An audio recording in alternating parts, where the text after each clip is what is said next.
Bases dropped on Thursday thoughts, and the hair's not too bad, considering that we already did something this morning that's going to be airing at the bottom of the hour. Catch up with Chris Doran, the play-by-play voice of the Columbus Crew.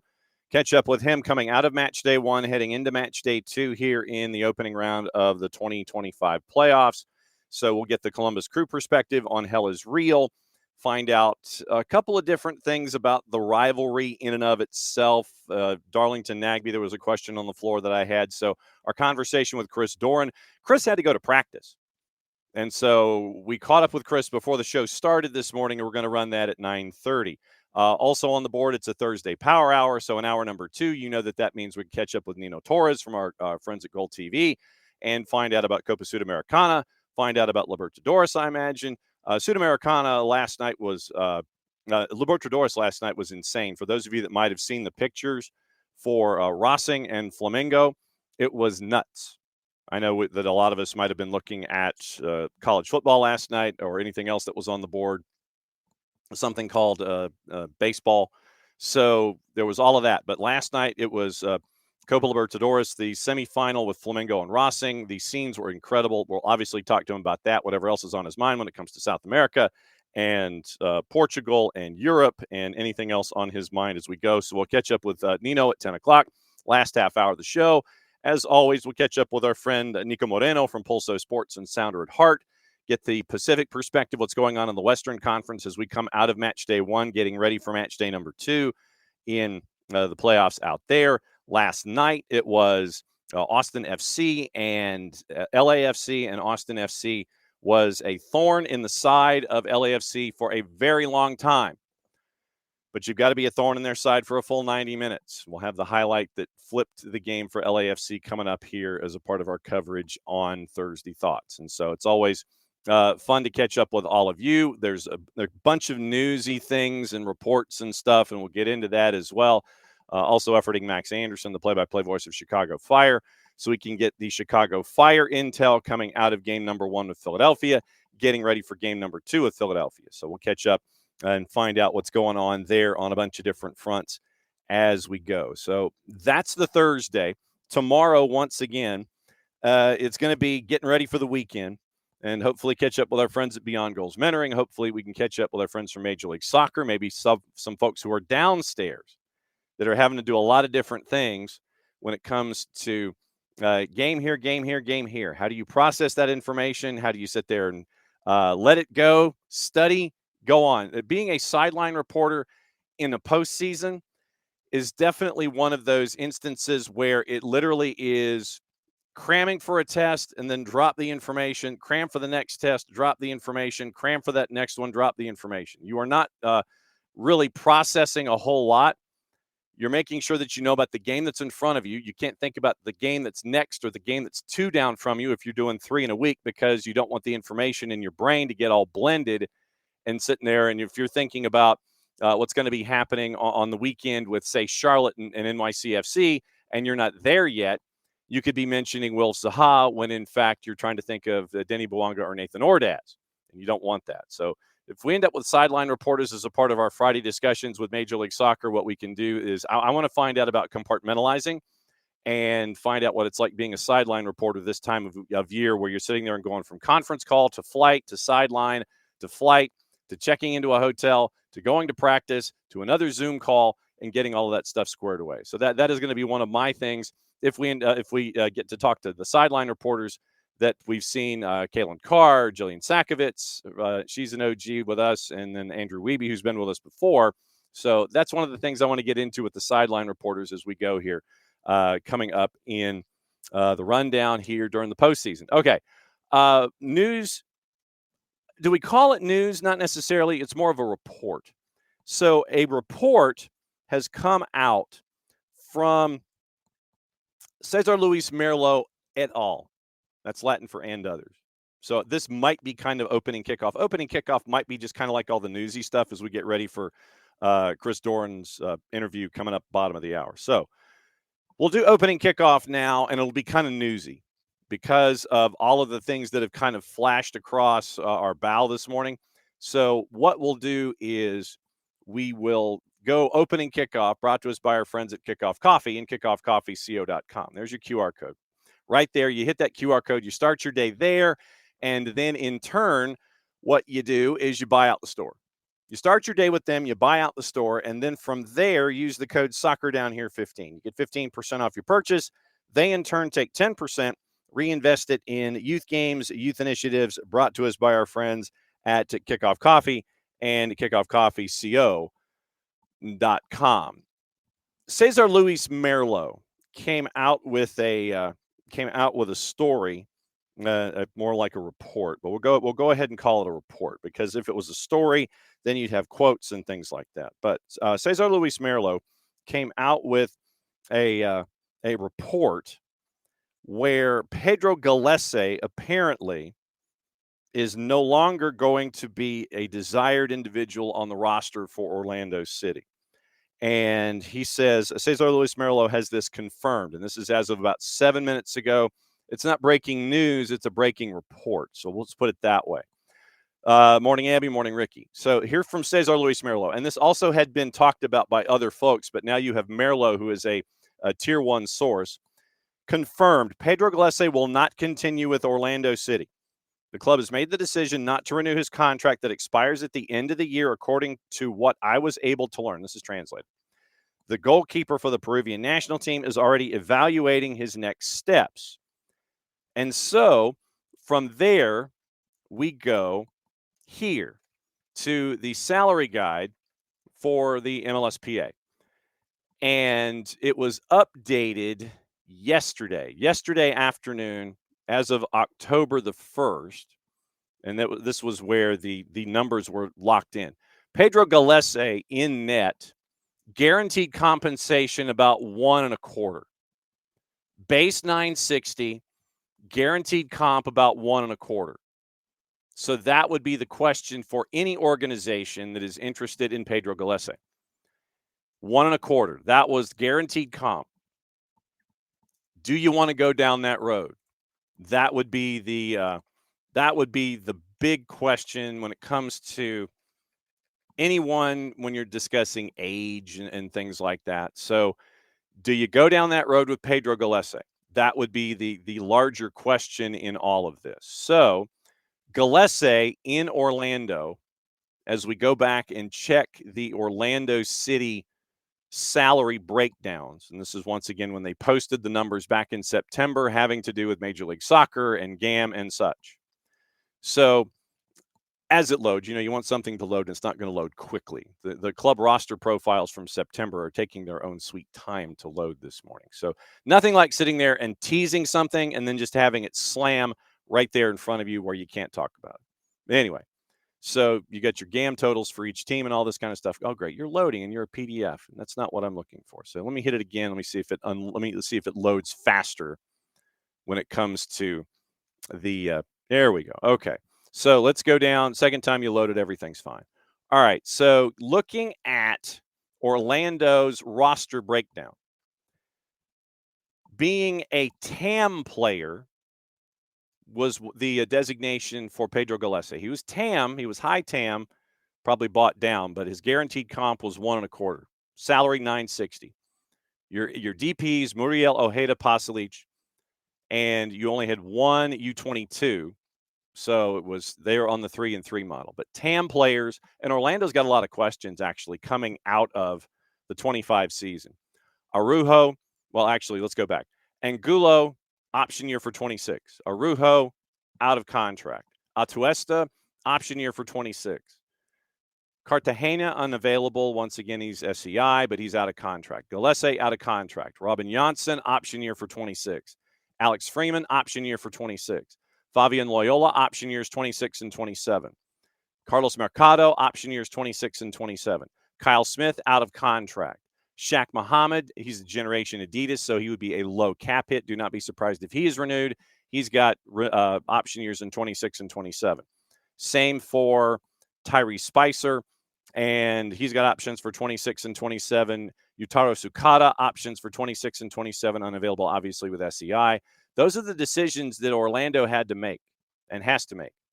So apparently Gillespie, as a high TAM pickup, is not going to be returning for Orlando City. So he is one of the first big names. We know Sean Johnson is not having an option picked up in Toronto, but we also do not know. Toronto did mention they were negotiating with players.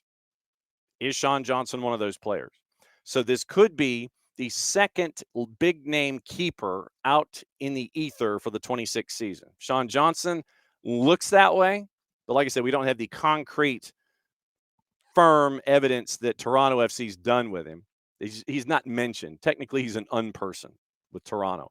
But Pedro Gillespie, according to Cesar Luis Merlo, he is not in the future plans for Orlando City.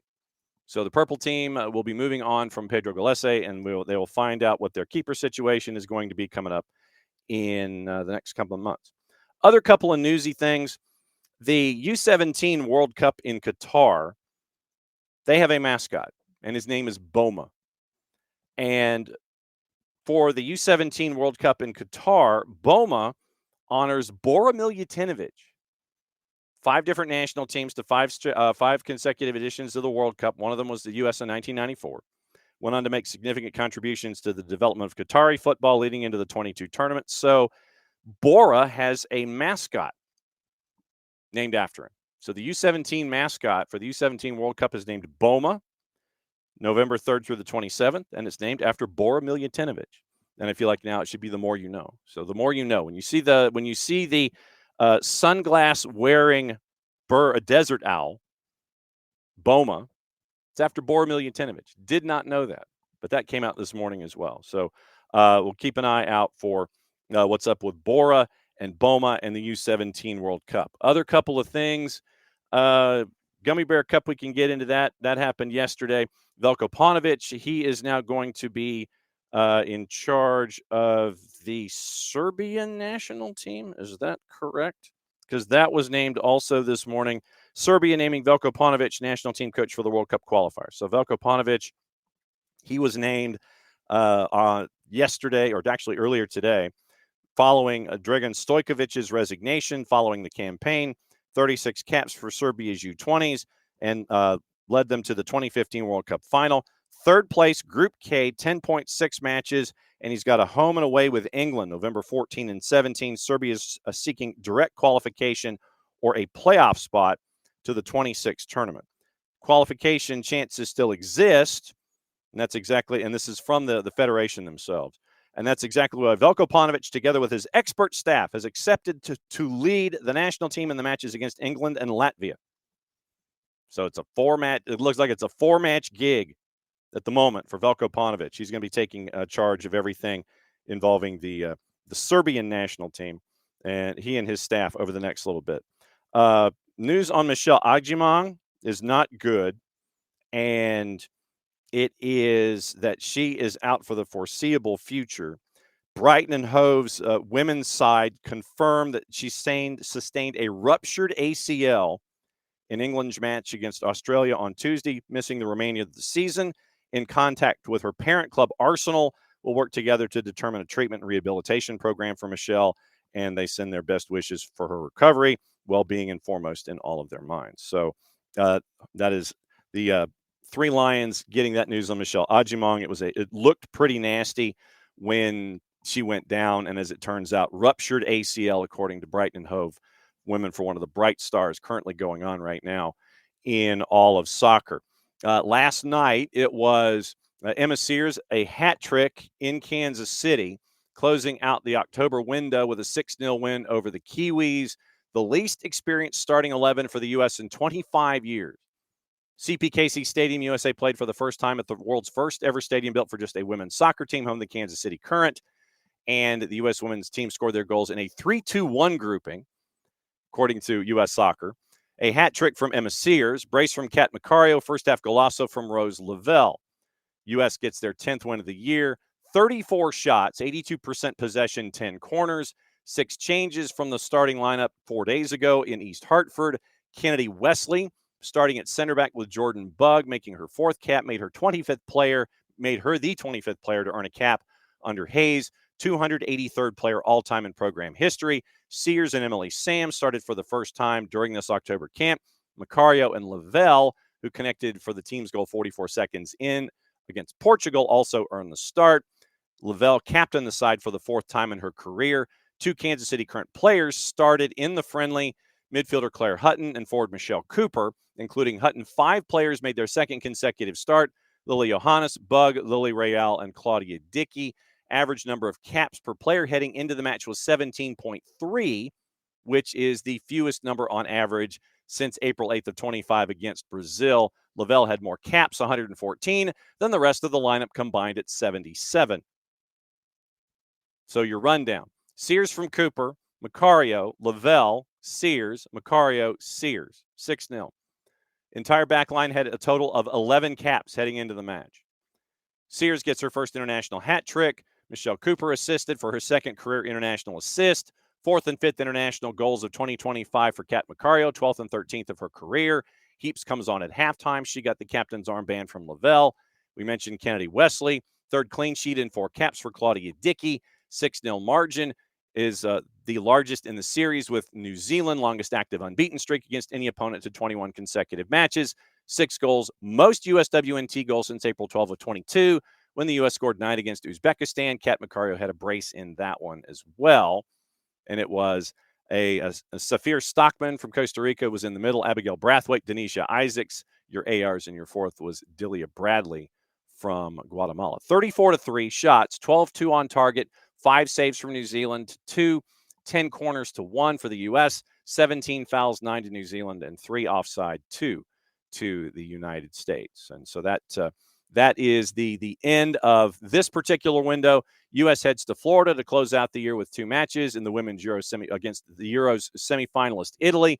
First match Friday, November 28th. So after Thanksgiving, day after Thanksgiving in Central Florida. And then the 2 sides meet on Monday at the Erector Set, Monday, December 1st in Fort Lauderdale. So those are the last 2 matches of the calendar year. USWNT took care of business last night, and it was not that close.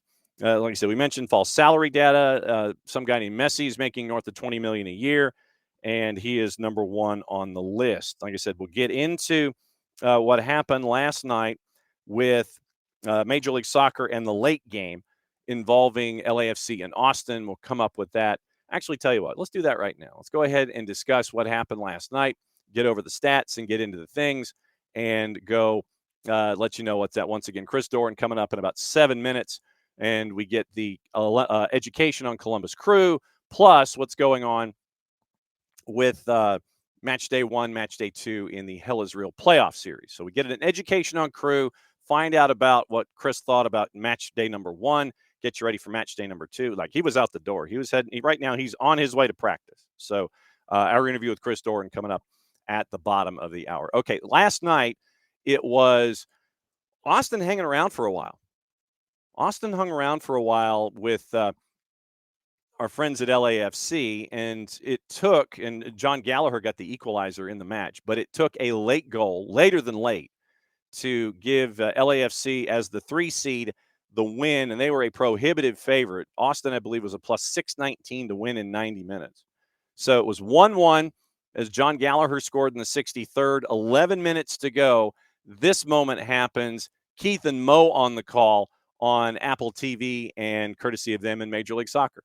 Niko, you could point to the defensive work this season as something to build upon next year. Son driving at that defensive unit. Son gets it to Bouanga. That one takes a deflection. It's in. Odaz tucks it at the far post. Flag is still down for now. LAFC in front.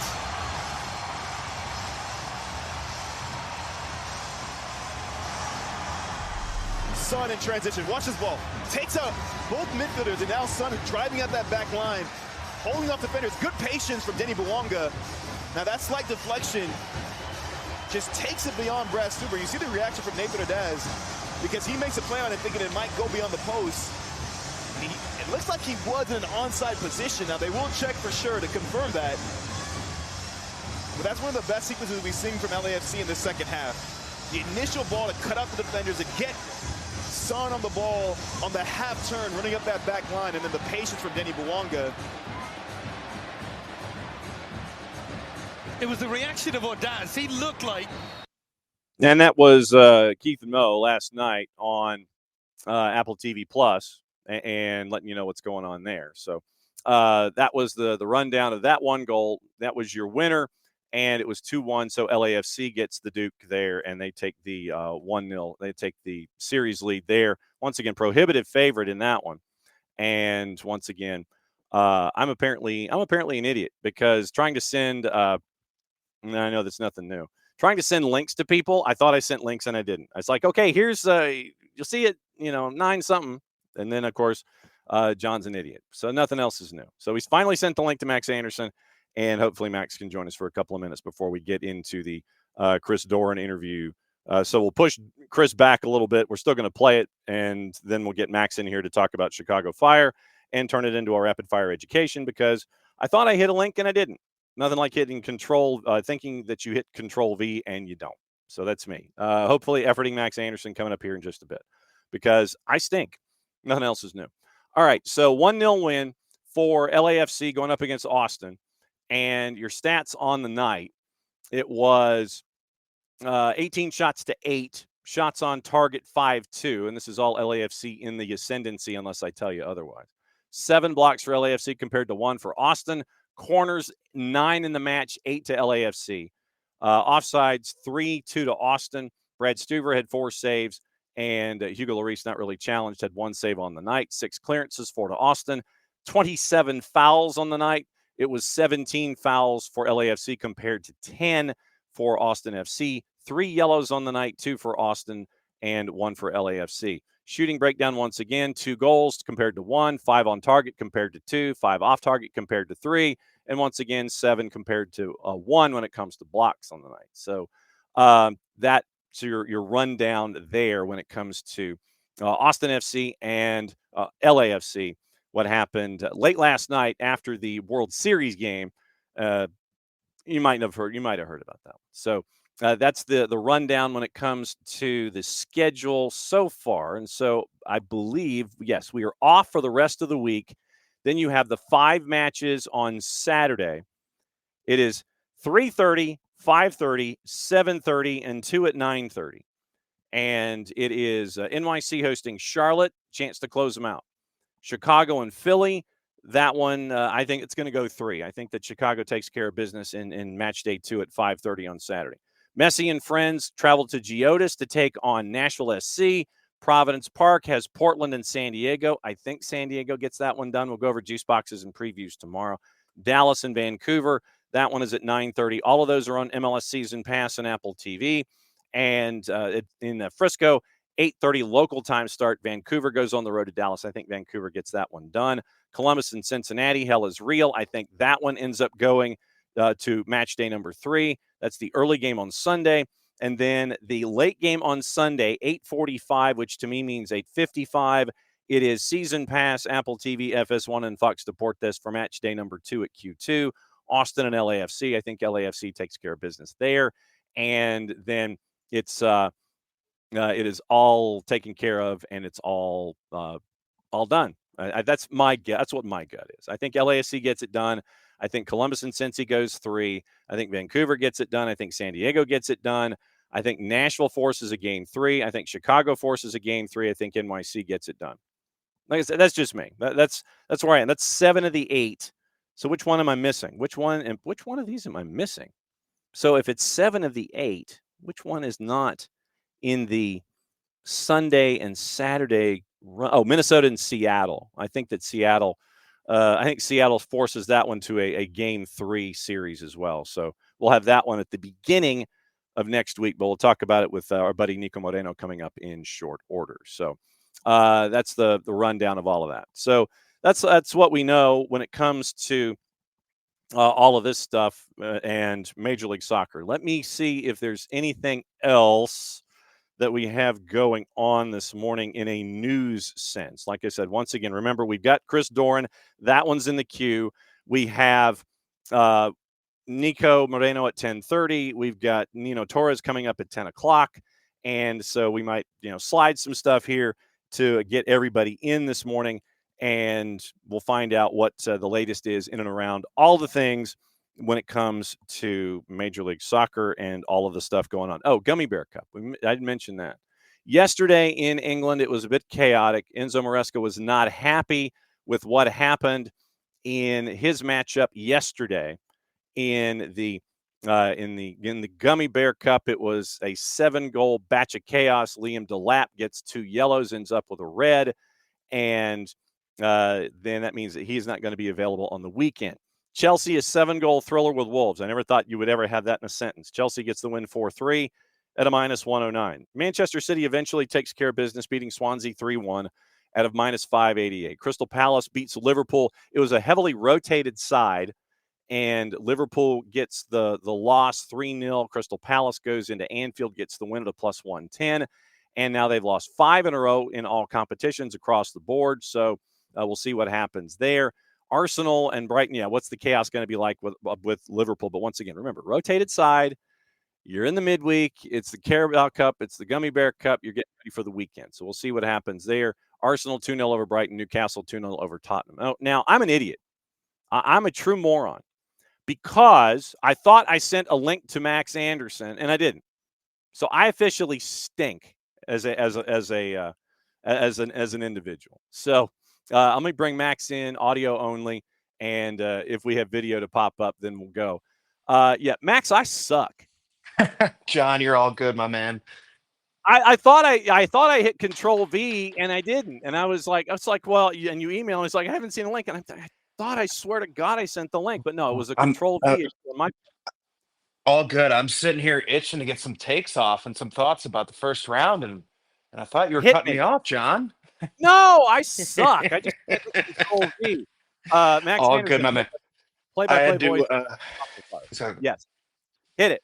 So what's up? You got a what? You got a bail by when? No, I've got about 20 minutes now, but I had to get on the move, so that's why I'm not going to be on video. No worries, it's all good. All right, so my first question for you, sir, is this: what was Orhel thinking, running all the way from Des Moines into the frame to knock down Kai Wagner? I think that moment is an interesting one because for Fire fans, the season really started with some really poor judgment from Brian Gutierrez early in the year, right? He had a couple of red cards early on. This was supposed to be this huge breakout season for Brian Gutierrez, and he had a couple of red cards, so he had a suspension, he had a little injury, he did a little bit of men's national team and never got in a rhythm. And then we've seen him grow up over the last couple of months, I think, right? Even to the point where he's accepted a role, off the bench for the most part, started obviously last game or 2 games ago, I should say. Sergio Orhel hasn't really had that immature moment yet.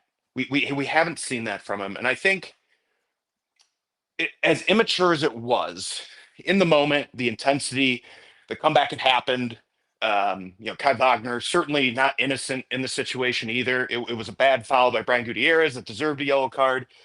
Just one big tough moment for a young player, and I think he'll learn from it.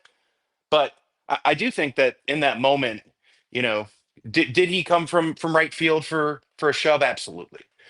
Did he do it unprovoked? Yeah, for the most part. Did Kai Wagner only deserve a yellow card? I didn't think so either. Yeah, that was another element of it. So I obviously am not here to defend Kai Wagner, or defend Sergio Orhel and the decision he made to take a run at Kai Wagner. But, throughout that game, there was some really questionable bookings, non-bookings, calls across the board. And I think that was the frustration is, I think everyone was okay with the Sergio Orhel red card there. But I think the mischaracterization of justice didn't happen. And I thought Kai Wagner should have had more than a yellow card there too. And that's what Philly's good at. They're good at sticking their chin out and sitting there and taking their index finger, pointing at it and going, okay, take your shot, getting under your skin, and then you finally take a shot and you're the one that gets busted. No doubt about it. Other takeaways that you had from match day 1 when it comes to Fire and Union, sir? Yeah, I mean, pretty surreal moment right before the game. We're getting ready to get started. I think we actually come back from our last break, getting ready to get action started, and our producer gets in our ear and said, the Fire just tweeted Philip Zinkernagel's out. Mm-hmm. And we're like, I'm my partner's mid thought, and we both lock eyes, like, oh, that's not good. Mm-hmm. And so that first just completely, I think, I don't want to say completely derailed the plan, because it was clear the plan was going to be, let's try to force Philly to do their weakness rather than play to our strength. Mm-hmm. But I think that was definitely decided once Zinkernagel was out. If you had Zinkernagel, you had the ability to maybe push them a little bit, higher. You had an ability to challenge them, I think, a little bit more. But once that happened, and I don't know if maybe the plan was already set and Martin Haile Selassie just went with the plan, but then it became clear that they were going to try to, frustrate Philly at their own game, which they did brilliantly for a half and another few minutes. But as we well know, eventually it seems like Philly finds a way to get what they want. And that's what happened in the 60 some odd minute. Do you have a Zinkernagel update, or is that pretty much he went into the tent, they closed the door to the tent? Yeah. Good luck getting intel. I don't. It's day to day from what we understand. My gut tells me he's going to be able to play. I don't know if that means start. He didn't seem in terrible discomfort. I know he did a little bit of training this week. We still don't totally understand what happened. It was obviously something right during pre-match, and everyone saw the footage of him gingerly walking off, holding his midsection. I'm optimistic. 50-50 is my best guess at this point. Okay. Max Anderson, play-by-play voice for Chicago Fire on WLS and any other places that you can grab on to Max during the season. We go over match day 1 with Philly and Chicago. Get you ready for match day number 2 on the weekend, 5:30. So that translates into 5:42 Eastern time on Saturday afternoon on MLS Season Pass, Apple TV, and the local option with Max. And the funny, I won't say it was funny, but it was just, you mentioned the staring contest that you had in match day 1 with Philadelphia. Literally, it's back and forth, and nothing happens until the first 2 goals that Philly scores within 5 minutes in the 70th and the 75th with Vasilev and Olaski.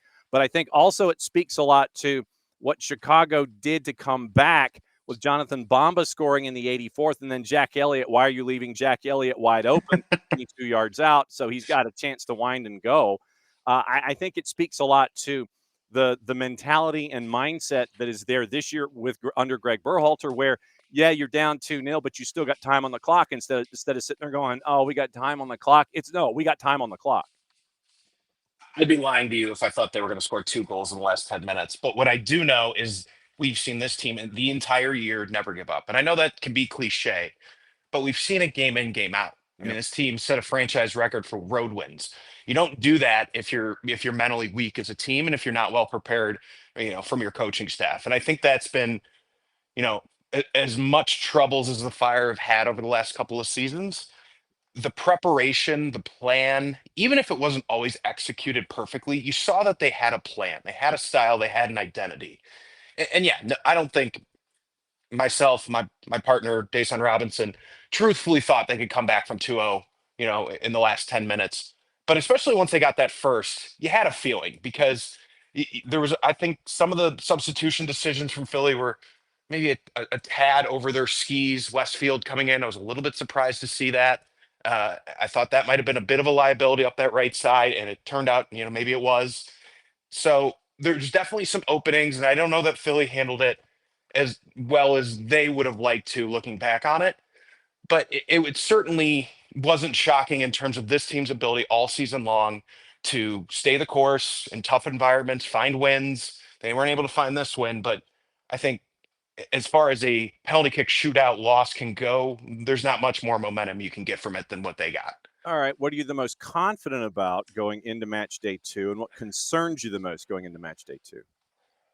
Ooh, I think I'll start on the concern side, and that's obviously Orhel not being able to play. If Zinkernagel isn't able to go, that's 2 pieces that have been, obviously Zinkernagel goes without saying, but even Sergio Orhel doesn't show up on the stat sheet. If your viewers are looking up Sergio Orhel's stat line, it's not going to be pretty, but the box-to-box game he's played this season, whether it be in reserve or on the starting role, has been really critical. So, obviously injuries, what's that going to look like between with Zinkernagel?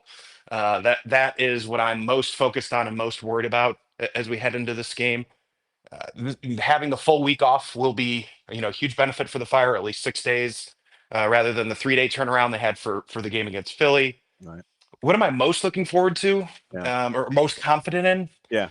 This team's ability to show up. Yeah. I think they find a way to win at home. SeatGeek Stadium against the game against Orlando in the wild card was jumping. I mean, it was as good an environment for Chicago Fire soccer game as I've been in a long, long time. Yep. So I think that'll be even more. They didn't even sell out against Orlando. I'm pretty confident they're going to find a way to sell out or get pretty darn close to it. Yeah. And it's going to be an amazing environment. And I think we're going to head back to Philly for game 3. I was going to ask as my follow-up, since you're reading my notes, about Bridge. And it just seems like it's a different vibe than being at the spaceship downtown, where it's more intimate. They're on top of you. The Section 8ers are yelling and screaming and ranting and raving. It seems like it's just a different environment, and to Chicago's benefit in that case. Yeah, I don't think there's any question. I mean, you nailed it. The way that the supporters are right on top of you, it can be a little disconcerting. It could be, a little bit loud. I mean, compared to Soldier Field, which can be a little bit cavernous, right? Even on average, they're getting 20 to 22,000 fans, but that's a 62,000 seat stadium. I mean, there's just no way to sound, as electric as you do with Bridgeview, and the way that stadium caverns a little bit more and closes up a little bit more. They've got the big video board on one side that kind of keeps some noise in. So it's been, controversial among the fan base. The Bridgeview Stadium, it's kind of out of the way. It's Bridgeview is to Chicago as Chester, Pennsylvania, kind of is to Philadelphia. Right. And they're building this new stadium in the next couple of years. It's tremendously exciting, and hopefully I'm still lucky enough to be calling games when that comes. But Bridgeview has this unique,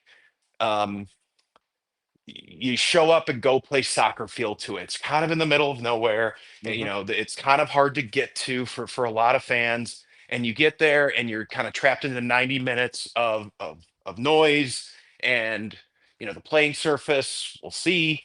It's been hit or miss at times, especially at this time of the year. So there's going to be some interesting variables come Saturday night. Okay. So my first question is, what are you up to on Tuesday morning? I think I'm coming on your show, aren't I? Yes, you are. We'll figure out the time slot. Tuesday's pretty much wide open. So if you want to bet lead off Tuesday morning, you can. Sure. 9:30 Eastern, whatever. We'll figure it out. Sure. All right. For folks that want to listen to you on the local option, how do they do it? WLS. I believe if you're out of market, you can stream it on WLS890.com. I can't remember, because this is a late scheduled broadcast, whether it's going to be on live FM or if it's just on the stream. But certainly you'll find Max and Desan on the call for the Fire, and hopefully we're heading back to Chester, Pennsylvania for game 3. I think that would be good for the sport, for the city, for the fan base, and regardless what would happen there, I think tremendously successful season, and the Fire kind of think are playing with house money at this point. You got it. All right. We will see you Tuesday morning, and we will catch up with you Tuesday morning. Have a hell of a call. We'll catch up with you, and we'll be listening and watching, and we'll see you next week. Thanks, John. Good to talk to you. There goes Max Anderson. He is play-by-play for Chicago Fire on WLS. And so that's the rundown for that. All right, let's go to Chris Doran quickly. And then after that, it's going to be rapid fire. We're going to talk to Nino Torres a little after 10 o'clock. We'll get Niko Moreno around 10:30, last half hour of the show. Here's our conversation with Chris Doran, getting everything ready for Columbus, match day 2. Hell is real. And so we welcome in Chris Doran because he's kind of busy. And so we're live on tape as Gary Owen. Who is the laugh-in announcer? Oh goodness, I don't know the announcer. I'm brain locked. I think it was Gary Owens. Gary Owens is live on tape. So that's where we are. First off, thank you for doing this, especially as you're heading into practice this morning, because you have a game 2 to prepare for Hell is Real, the postseason edition. I wanted to start this time around with you with a question about Hell is Real specifically and the rivalry between Cincinnati and Columbus in an Ohio sense. Is it something that is 24/7, 365, where people, you walk down the street and you sit there and you go, Mitch says no, and that sets people off? Or is it something where it only is a rivalry when you play, or is that 365-day residual there as a part of this? John, first of all, thanks for having me on the show. Secondly, it's a really great question, because when you speak to a native Ohioan, there is generally an undertone of, it's certainly not hatred. It's not jealousy. It may be born out of jealousy, but it's certainly a disdain that exists between the two cities. And so if it's the middle of February and folks are all huddled up and Columbus gets 7 inches of snow and Cincinnati gets light rain, the people in Columbus are probably upset because they're getting the short end of the stick, albeit longer measurement of snow to have to deal with on the commute.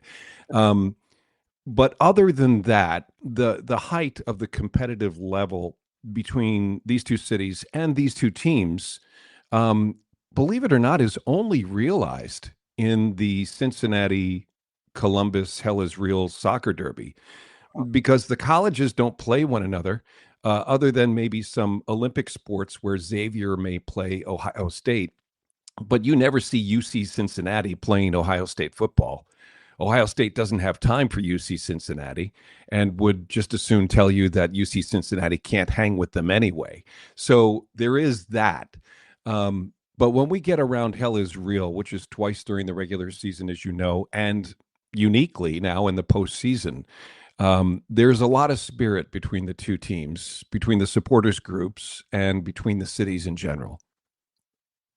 Game one, Cincinnati gets the 1-0 win. Kevin Denke scores with about 12 to go. Now that you've had a couple days to kind of digest what those of us outside the state of Ohio were thinking Hell is Real was going to be. It was going to be a 15-round heavyweight fight, and I just dated myself with that reference. We figured it was going to be just taking swings at each other, and it was going to be low scoring, and goalless draw would not have been a surprise. Now that you've had a couple days to digest match day one, what has stuck in your head? Well, you're a play-by-play guy, so you can appreciate this. I got about midway through the first half, and I felt fresh as a play-by-play announcer.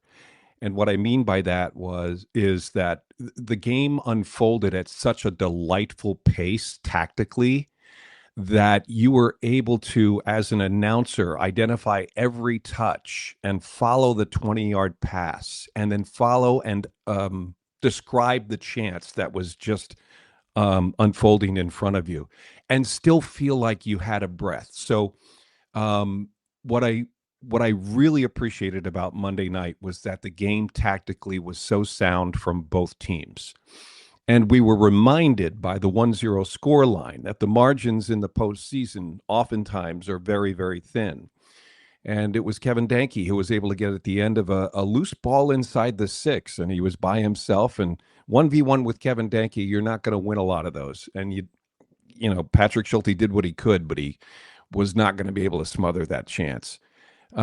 So what I really appreciated about the game was the tactical soundness from both. What I think it does for game two is it challenges both coaches, and particularly both squads, to find that extra something that the opponent's not expecting, which makes Sunday's matchup at lower.com feel that much more intriguing, because we will have some personnel adjustments on both sides of the ball as players are coming out of injury phases and available for selection. And beyond that, we're in a different environment. Now Cincinnati has got a little bit of heat on their shoulders, and Columbus has got some pressure too. They always knew that they had to win game two. Now it's a do or die situation Sunday night. You mentioned the lineup adjustments, the starting 11 for Crew last time out, Schulte in net, and we'll phrase it like as a back three, and we'll work our way forward, 3-4-2-1. Amundsen, Zawadzki, Morera, then the four in front of them, Max Arston, Darlington Nagbe, Shambois, Herrera, Lapalainen, Diego Rossi, and Picard up top. When you I'm looking at Lassi Lapalainen as one. I'm looking at Picard as one. when it comes to possibly coming off the bench instead of starting? What intel, if any, do you have? What are you staring at possibly for changes? Well, I think you identified, probably where a change could take place. Lassi Lappalainen has started the last 3 games, and in the previous 2, which were the last 2 regular season matches, he and Andres Herrera connected to score goals in the early going of both of those matches. You kind of have to go with that hot hand to start in game 1 of this best-of-3 series. What that means, though, is that Daniel Gazdag, a designated player who's Philadelphia's leading goal scorer of all time, is on the bench. And, I kind of feel like if you're paying a guy $2.1 million a year or whatever the number is, that he probably should be starting on the field. Now, Wilfried Nancy obviously, saw another solution for these last 2 games. And for this third one on Monday, unfortunately, we couldn't get that third goal from Herrera in 3 games. I like Lappalainen. I don't know that he's a starter when we get to game 2 on Sunday. If he is, it's not going to surprise me. If he's not, that could be the wrinkle that I'm talking about, where I think Wilfried Nancy has got to pull out something that maybe Pat Noonan's not expecting in this second game. And there are ample ways to fill that spot. Gazdag is one of them, especially given what you've seen from Cincinnati on Monday night and knowing what their limitations may be in terms of personnel. Perhaps Gazdag in a different way makes more sense. The other option I think you have is Ibrahim Aliou. Now, he's not exactly the ball control guy that Andres Herrera is, but Aliou is both a front runner as well as a winger.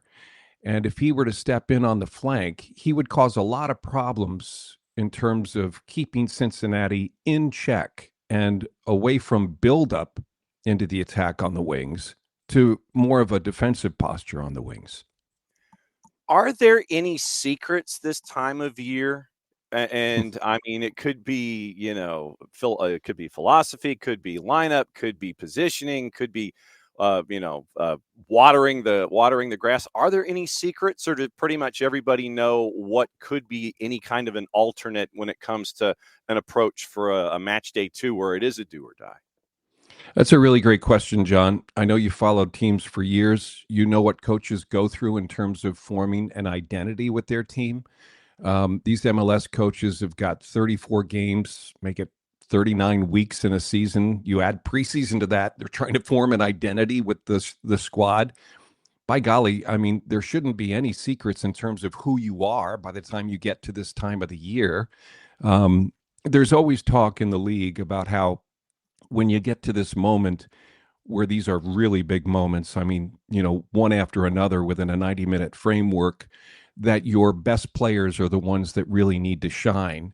That's why I'm leaning more towards a Gazdag start on Sunday. He is one of the best players on the roster. Diego Rossi should be 100% by Sunday. And I think, Darlington Nagbe is going to do Darlington Nagbe. And I think you've got a great core there. Patrick Schulte played really, really well.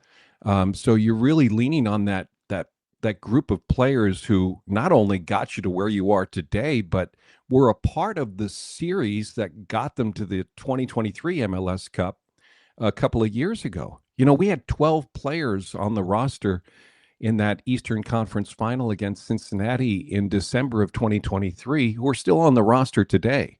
6 of them were starters. Now, that's half the story, or I should say twice as much the story as it is for Cincinnati. This is pretty much a retooled Cincinnati squad since we met them 2 years ago in the postseason. But this is really a talented group from Cincinnati. So it's going to take some special performances. It'll take a little bit of extra from everybody to get over the hump, whether it's Cincinnati beating Columbus or it's the Crew forcing a game 3. And we should see it from the special players that are on the roster. For Wilfried Nancy, he says every player is special. So you never know where the moment's going to come from. But it's got to lead to a goal or 2 in order to get to game 3. Chris Doran here hanging out with us for the intel for post-game 1, pre-game 2. They're the early game on Sunday, listed at 6:30, which I believe translates into 6:42 in the postseason, Eastern time. Nicely done. I was me and math in the morning, brother. That is 2 things that do not mix at all. MLS Season Pass and Apple TV, and we will catch up with Chris at the end and find out, for those that want to listen to Chris on the local option side, how to do that. Since you mentioned Darlington Nagbe, let me go down this road a second. When it comes to Darlington, is he still, and I will throw a couple of adjectives out here, and I don't know which one fits, and maybe you can help. Is he underreported, underappreciated? Is it the three bears and the three beds where it's just right? I mean, I've always thought that Darlington has just always been underreported, if not underappreciated, because he's not about sitting there and standing on the pulpit and sitting there going, hey, look at me, I'm an incredible player. Maybe does his quietness relate to the proportion of coverage that he gets and how underappreciated he may be? Yeah, I think it's a great question. I think you know a little bit about how Darlington behaves. And so, putting the spotlight on himself, is just not something that he does. Yeah. I would also say that it has to do with the role that he plays on the team. That 6 role in the midfield, killing plays, changing direction, moving the ball from side to side. That's not a high-profile position on any team. And Darlington does a really great job of fulfilling those responsibilities and allowing the other guys to step into the limelight. I think that it has fit his personality that he has become less of a 10 over time from his years in Portland, less of an 8 that he was in Atlanta, and now more of a 6 as he is in Columbus, because he's realized that, hey, I'm 35 years old. There are younger guys who can do this, but I still have a place, and he's been able to fulfill it. Now, that's just Darlington, the player. When you talk about Darlington, the human being, there isn't a person I spoke with when I recapped his career a couple of weeks ago who had any ounce of negative feedback on who he is as a person. It's the kind of thing that you want people to say about you while you're alive, not after you've passed. He's 35 with a beautiful family, a big, bright future ahead of him, God willing. And he has fulfilled this chapter in his life, and he recognizes that. There's an option for the club to pick him up next year on his contract. So it's not like he's being pushed out the door. He decided mid-July that it was time for him to wrap it up. And wanted to spend more time at home with his family. What he chooses to do beyond that is completely up to him. We can be selfish as soccer people and say, certainly hope that it's a part of the soccer world because he has so much to offer, but it could be something else. Who knows? It doesn't surprise me that he doesn't get the headlines. I can tell you this as a Crew fan over the last several years, and the 6 years, of course, that he's been in Columbus, in games when he has not been there, I have said, we can't do this without Darlington in the middle. And when he's there, I may not mention his name until he gets fouled. So I feel bad about that, but on the same side of things, that's just the way he plays the game, and it's how he fulfills his responsibilities. He's a terrific guy. He really is. The Crew's been lucky to have him. It almost sounds like Darlington would be the soccer equivalent of an offensive lineman when it comes to tackle football. Of course, we could say tackle football would apply to soccer too, where you only mention him when something either good happens, hey, look at that kick out block to get this big gain and a first down, or when something bad happens, hey, there's a penalty and a false start. It almost seems like it's that same kind of mentality when we're discussing someone like Darlington Nagbe. Yeah, it kind of does. And, one of the things in talking with Caleb Porter, who was his coach in Akron, and then in Portland, they won the 2015 MLS Cup together. And then here in Columbus, when they won in 2020, one of the things that Coach Porter said about Darlington that still rings true from his days in Akron is that he knows how to bring the best out of people around him, and he has an expectation from the people around him. And in that expectation is born a relationship between Darlington, the 35-year-old captain, and say Taha Habrun, who's a 19-year-old on the first team, or Tristan Brown, a 17-year-old on the first team. He forms that relationship, so there's trust to begin with. And then when he asks more of you, you're more than willing to give more in the process. Sean Zawatsky, who is a center back now but played alongside him in the midfield, goes on and on about the kind of influence that that Darlington has had on his career. Aiden Morris, who now plays for Middlesbrough, left last year, as a matter of fact, to play in the championship, played alongside Darlington, in fact, got the chance to start in MLS Cup 2020 because Darlington tested positive for COVID that morning. Yeah. And so Aiden starts, and he's not alongside his buddy, but that began a relationship after Aiden was able to report back with the trophy. In 2021, the two of them came out of the box and they were just like buddy. I mean, I wouldn't even say father-son, although there was a significant age difference. It was like they were long lost friends, and they played together for a couple of years together and were able to win that 2023 MLS Cup finally, both on the field at the same time. Yeah, Darlington's a guy that the sport's going to miss, not just the club. And I'm so happy that Atlanta got a chance to have him for a few trophies. I'm glad Portland was able to come out of the early years of MLS existence and enjoy a cup with him as well. And I think he's going to call Ohio his home. They're very comfortable here, so we should be blessed to have him around for a long time. I just had this vision of Tango and Cash starring Aiden Morris and Darlington Nagbe now. That's perfect.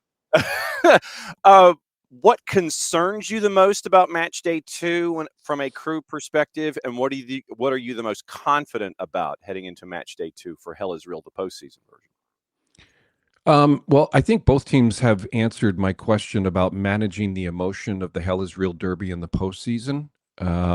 There was a tremendous amount of buildup into that Eastern Conference final in 2023. And I was afraid the doors were going to get blown open with, early fouls and, just a lot of blustery play. But we didn't see that on Monday night. I don't think we're going to see it on Sunday night. So no concern about handling the emotion of the rivalry within the confines of a playoff format. From Cincinnati's standpoint, they're deep and they're going to be a little bit more fresh, I think, in terms of personnel. There may be some guys who are available for selection on Sunday who were not available to Pat Noonan on Monday night. And that dynamic of inserting someone different, especially like a Luca Orejano, for example, I feel like it could be a little bit of a surprise. It'll take us some time to handle and adjust to that. And will that time to adjust become just another part of what eats away at the 90-minute clock and leaves Columbus only with a few chances? For Columbus, they've got to come out and they have nothing to lose. They have to come out and they have to fight. And I think they have to become a little bit more of a stinker in the series. And what I mean by that is we saw, and you saw it with Atlanta United a few years ago, you got to be difficult to play against. You have to manage the game. You have to, you got to make some contact. Keep it clean. Don't hurt anybody. That's not what we're asking, but you have to be, as coach says, disgusting to play against. And so you have to, I think, go back to what it took to beat Tigres down in Mexico, what it took to battle Pachuca in the final, what it took to beat Monterrey in Monterrey from a year ago, and use some of that CONCACAF-like soccer approach to get past Cincinnati without losing your playing identity on Sunday night to force that game 3. Disgusting to play against. I've got to file that one away. That is awesome. That's Wilfried Nancy. I love it. And we are Wilfried Nancy fans when it comes to what he has done for the sport and for Major League Soccer. If you would please, sir, please cut the promo and let everybody know how they can listen to you and the presentation that you will have starting at, earlier than 6:42, but game time 6:42 on Sunday. How do they get to listen to you, sir? Well, John, thanks for the opportunity. And again, love talking to you guys on Soccer Down Under, down here. I beg your pardon. It could be Australian. Who knows? Yeah, well, hey, we've done Australian stories. It's all good. We'd love to have you guys join us. We're going to do a pregame show. It starts at 6 on iHeartRadio. And then right around 6:41, Apple Television is going to take our feed and put us on with the picture from lower.com field. You can find that on your volume adjustment remote and switch over to the home radio feed. Then we'll do the post-game show for folks driving home or those of you working late, and look forward to calling a Crew win on Sunday night from lower.com field. As always, my friend, it's great to see you, and I know that you've got to head to practice, so take warm beverages and dress warmly with all of the fleece that is necessary to continue to watch what's going on there with the Crew. Great to see you, my friend. Do not be a stranger. We'll catch up soon. Thank you, brother.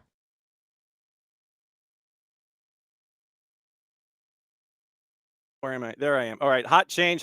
Here we go. We're fully loaded, and we're obviously late. We're horribly late. All right, here we go. I'm looking in the background, and all I can see is you. Nothing compares to you. All I see is you. We go fully loaded with our buddy. Look at that. Look at that with Nino Torres. How about that, brother, huh? Yellow. Isn't that great? That is fantastic, sir. That is not Can completely you hear me? You hear me okay? Yeah, you're good.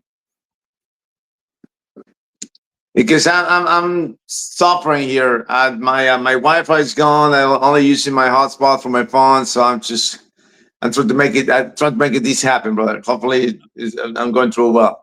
Yeah. All right. So then what we'll do, we won't waste any time in case Wi-Fi goes boom. So let's do this. Universitario won the three-peat, exclamation point, all the repercussions here. Hit me. Yes, sir. Finally, we got the title, the three-peat, the first club in Peru to get two three-peats. No one in professional soccer. The best team, the best defense, the best offense, the best coach. Also undefeated. And also undefeated. You know, we are the invincibles in the Liga Uno with 2 games to go. And it's funny, right? Because all I can hear from all the other clubs, right? Everybody's crying. Everybody's complaining. No, because they got the president, they got ties with corruption. That's why they won the league. Okay?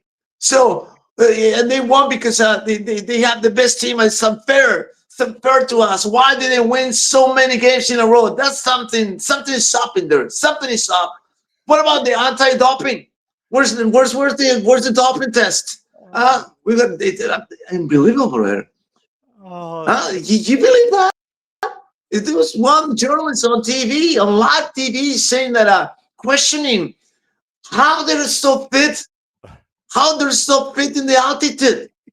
Nobody runs in the altitude like them. Oh my God. Yeah, because we're well prepared, brother. Because we're well prepared. That's why. I'm crying. Universitario will go after history in 2026 to end the debate forever. All right, there's this debate, right? This narrative that the guys from Alianza Lima created, because there's a title in 1934, right? 1934, the Liga Uno in Peru. Well, that was not the league. That was not the name back then, of course. But they proclaimed Alianza as champions. But then the next day. Because of the time points, Universitario reported they decided to go for the tiebreaker, and that was the reserve titles, right? So Universitario won the reserve title, and that's why the quarter of a point. Yeah, quarter of a point. Who does that? Quarter of a point was earned for Universitario to be the tiebreaker. They were tying on goals, tying in victories, tying everything. So they went to the reserve title, and Universitario Deportes won that title. So. Yeah, because of that, they said you know what, Alianza is not the champions, Universitario is the champion. And they claiming all these years, and now everybody's dead from that era, saying that they won the four titles in a row, and they're the only team in Peru to win the title 4 years in a row. So that was before the professional era. professional era starts in 1951 in Peru. Okay, and since 1951, no one has won the title 4 times in a row. So if Universitario Deportes wins title next year, most likely, not because of these colors, not because of this badge, but because of this is the best team in the nation, and they're keeping 80% of the roster, Johnny. 80% of the roster they're keeping for next year, and that is, they're keeping the same roster from the year before, and the only thing that they're doing is to get stronger, to go after international signings. They're already free up 2 international spaces to get more players, and it is the best team, and everybody is so focused on complaining why they're winning so much instead of doing the things to stop these guys from winning so much. So if they keep crying and Universitario keeps working, things are gonna go again our way next year and the year after. I'm shooting for 5 in a row. He's going for the handful. I see how this goes. Okay. Last night, it's gonna happen. We were watching. We were watching, and we were watching Flamengo and Racing, and obviously Racing did not have Santi Sosa because of friendly fire with Marcos Rojo. Santi was on the bench, and he looked like he went 15 rounds with Joe Palooka. I mean, it was black eye all around. He had the bandage. He was wearing the hat on the sidelines. You know, he was there with his teammates. Racing falls short by 1 inch to Flamengo. LDU won't.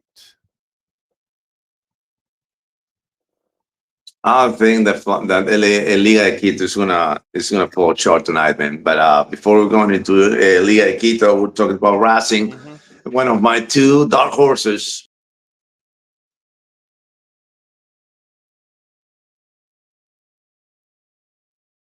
So we're fighting Wi-Fi here in hotspots in Peru this morning. That's why it's a little shaky with Nino. Nino traditionally has his internet, but his internet's being moody, and so he's on a hotspot in Lima, Peru. That's the dedication to craft that we have here, and it wouldn't surprise me if he logged back out and logged back in.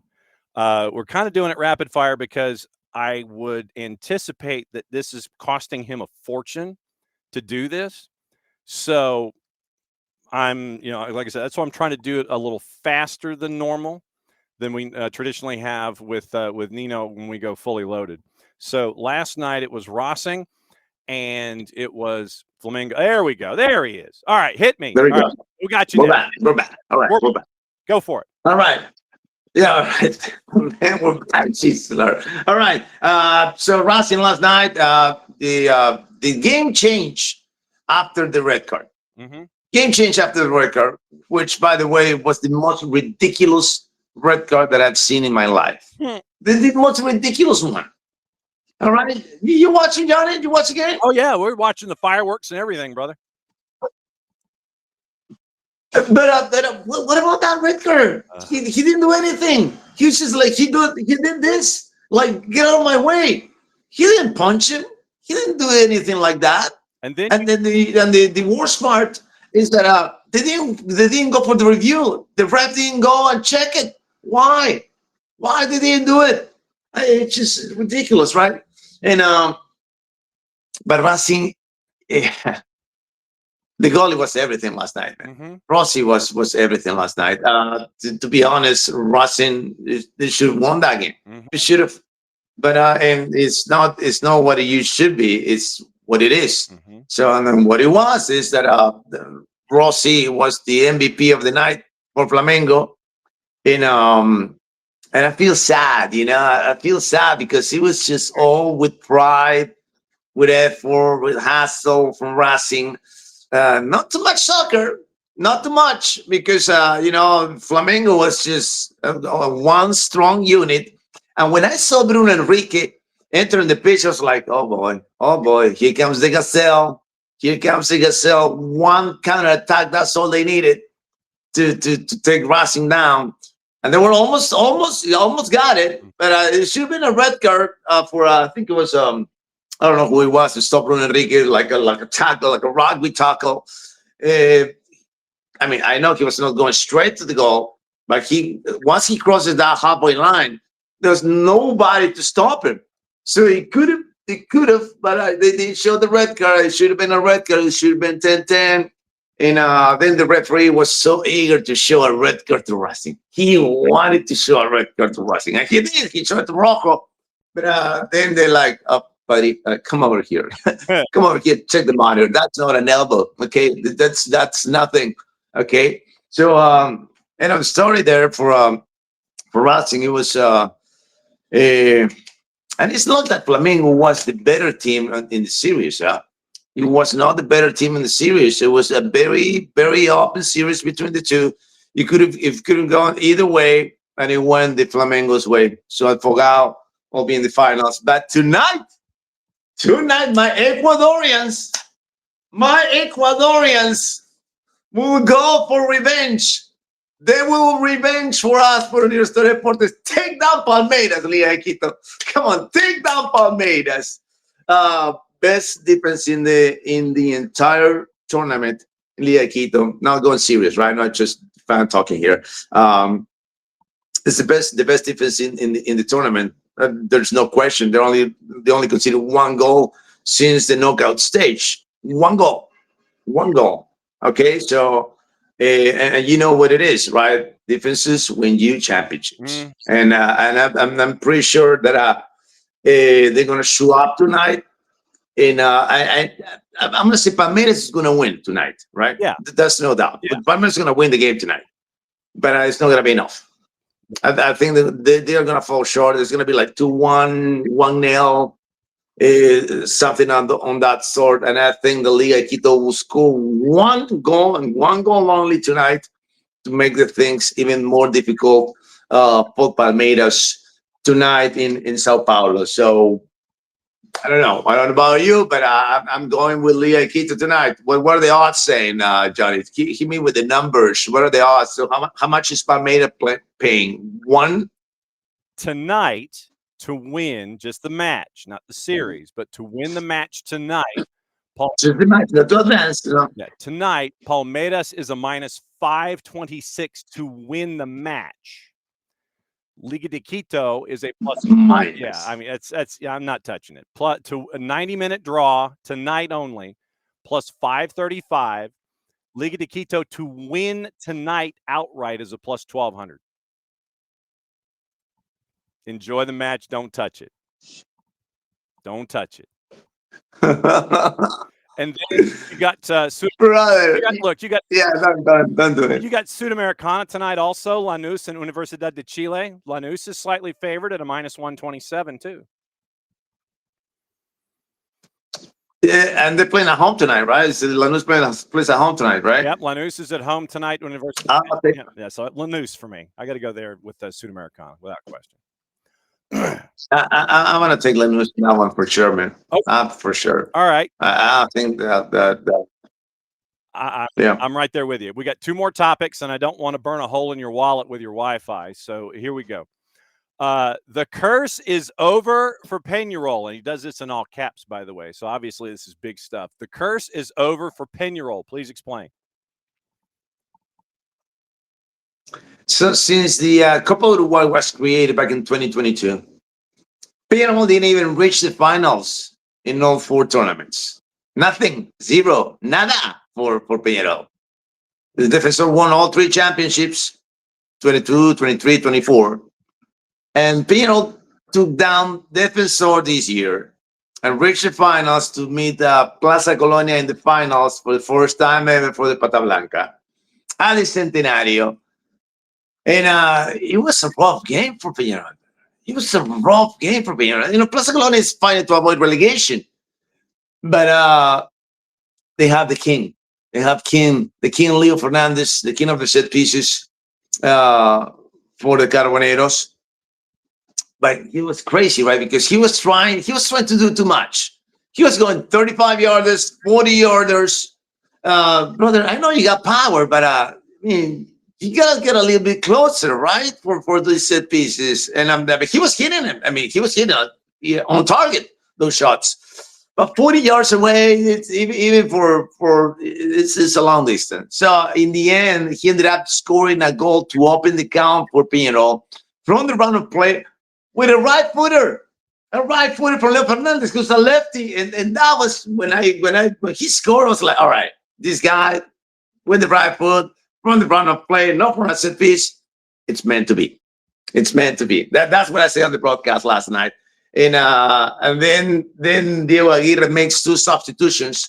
He takes out Matias Cerezo, who was not having a good night last night. But I love him to death. This is one of my favorite strikers in Uruguay. And he put a defender on Gaston Silva and Remedy, who is a center mid, a defensive center mid for Peñarol. I was like, what are you doing, buddy? Are you defending your lead with 15 minutes to go against a team that is playing to avoid relegation? And you're Peñarol? You really? Guess who scored the goal, Johnny? Mm-hmm. Who scored the goal? Remedy. 2 minutes in, touches to sin, put it in the back of the net, and the replacements for Peñarol paid off big time, man. Big time. And that's scoring the second goal, and the Peñarol finally got to claim this elusive Copa Uruguay. Who, by the way, if Plaza Colonia would have won this is the crazy part, right? Because the winner of this competition, Peñarol is going to get the Uruguay #1 spot for Copa Libertadores. Right? They got number 1, number 2, number 3, number 4. But if Plaza Colonia would have won this, they would have get that Peñarol for it would be in Copa Libertadores, playing Copa Libertadores. But there was one caveat. There was not only enough to win the Copa Uruguay to get the 4th spot. Because if they won it, they have to fight to avoid relegation. Because if they got relegated, they will lose their spot in the Copa. And that's unfair, man. If I'm getting my spot in the Copa Libertadores, I don't care if I'm playing second division. What's the deal? I earn my spot, right? But no, but those are not the rules, brother. Those are not the rules. So in the end, Peñarol won, so forget about it. Plaza Colonia is going to get relegated anyways, too. So. And you also mentioned a magic name for folks here in the SDH footprint. You mentioned Eric Remedy.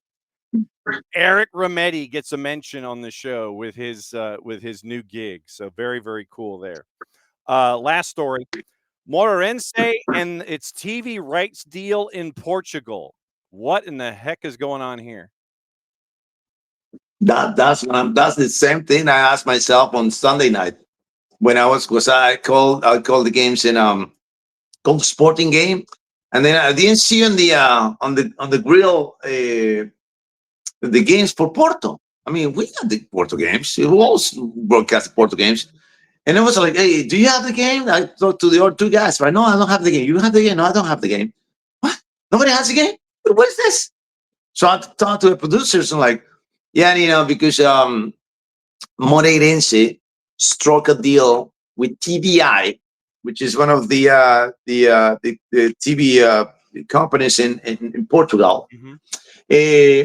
They got their own deal, but only for the home games. Only for the home games. Moreirense got a deal with TVI for 3 years to broadcast it on Open TV, on national TV in Portugal. So that was odd. That was odd. Only one team getting a deal.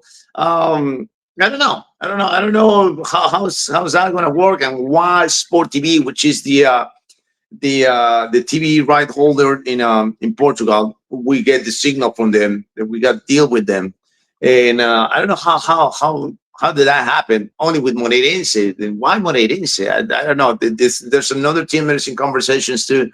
That is Casapia to get those kind of deals.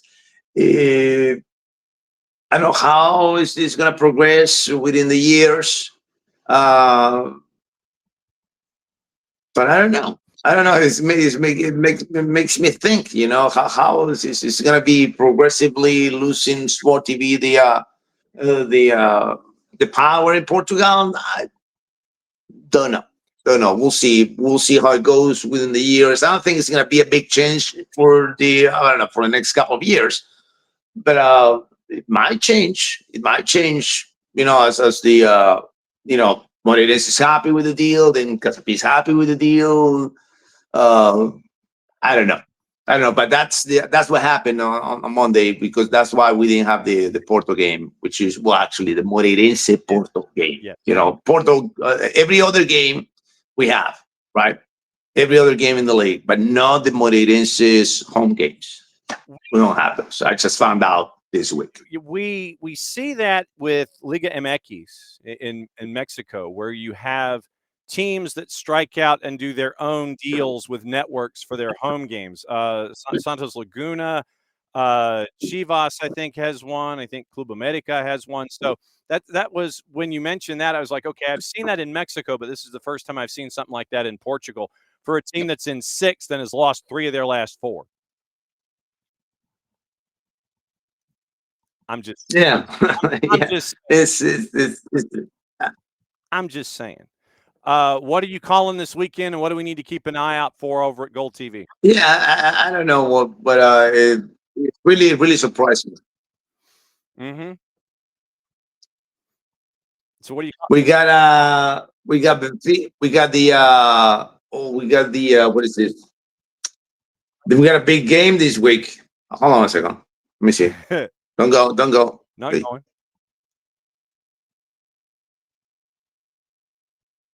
He's checking his sheets. Yeah, we got a Clásico. We got a Clásico on Sunday. We got Porto versus Braga on Sunday. Yep.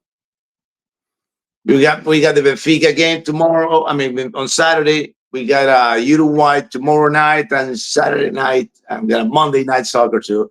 I'm going to be fully loaded. I'm just not happy because I don't have the last game of the season for Universitario Deportes next Friday. Man, I didn't get that one, but it's okay. It's all right. It's all right. Yes. Benfica. But that's good because I might have the chance to go to the stadium, so that's even better, I guess. Benfica's favorite at Vitória Guimarães on Saturday. Porto is favored at home at -192 with Braga. And let me go to Uruguay really quickly and get juice boxes there and find out what's going on. Uruguay, your Kentucky buddies from Boston River are a favorite at Wanderers tomorrow at 7:00. Peñarol, 5:00 against Defensor. They're a big favorite at home on the 2nd at 5:00. As always, my friend, I know this cost you a blanking fortune to do this off of your Wi-Fi there in the estate, but it's always great to see you, my friend. Be safe, and will you tell the internet police to fix your internet? I know, please, man. I know, because I gotta call these guys today because I got a busy weekend, so I can't be going like this on the weekend. So hopefully I get it fixed today, man. Calling games like that. We love you very much. We will catch up with you next week. Go and tell the internet cops to fix your stuff. We'll catch up with you soon, my friend. Next week, guys. Take care. All right, there goes Nino Torres from GOLTV. And like I said, I mean, Nino to me gets absolute full credit because he stuck it out the whole time off of his hotspot and was trying to get a signal out of Lima, Peru to do this segment because he dialed in. Because I get a notice in my ear when he dials in, so I know when someone comes into the waiting room. Comes into the green room. I heard him come into the green room. And it was like right at 10:00, and then he dumped. And so I'm imagining that he was trying to figure out, okay, how do I make all of this work? And so then 3 minutes later, he comes back in, and you saw what we were fighting with audio lag and video signal and all this kind of stuff. But yes, if we could make a plea to the Peruvian internet police to make sure that his stuff is fixed, then we could please do that. So literally, we're calling it the PIP, the Peruvian Internet Police. So the PIP needs to get off of their BUTT and fix his internet. We need to do that because man's got work to do, and he's got games. He's got games to check. He's got games to call. He's got stuff to do, and we need the PIP to sit there and figure it out because I'm sure that phone call cost him a fortune.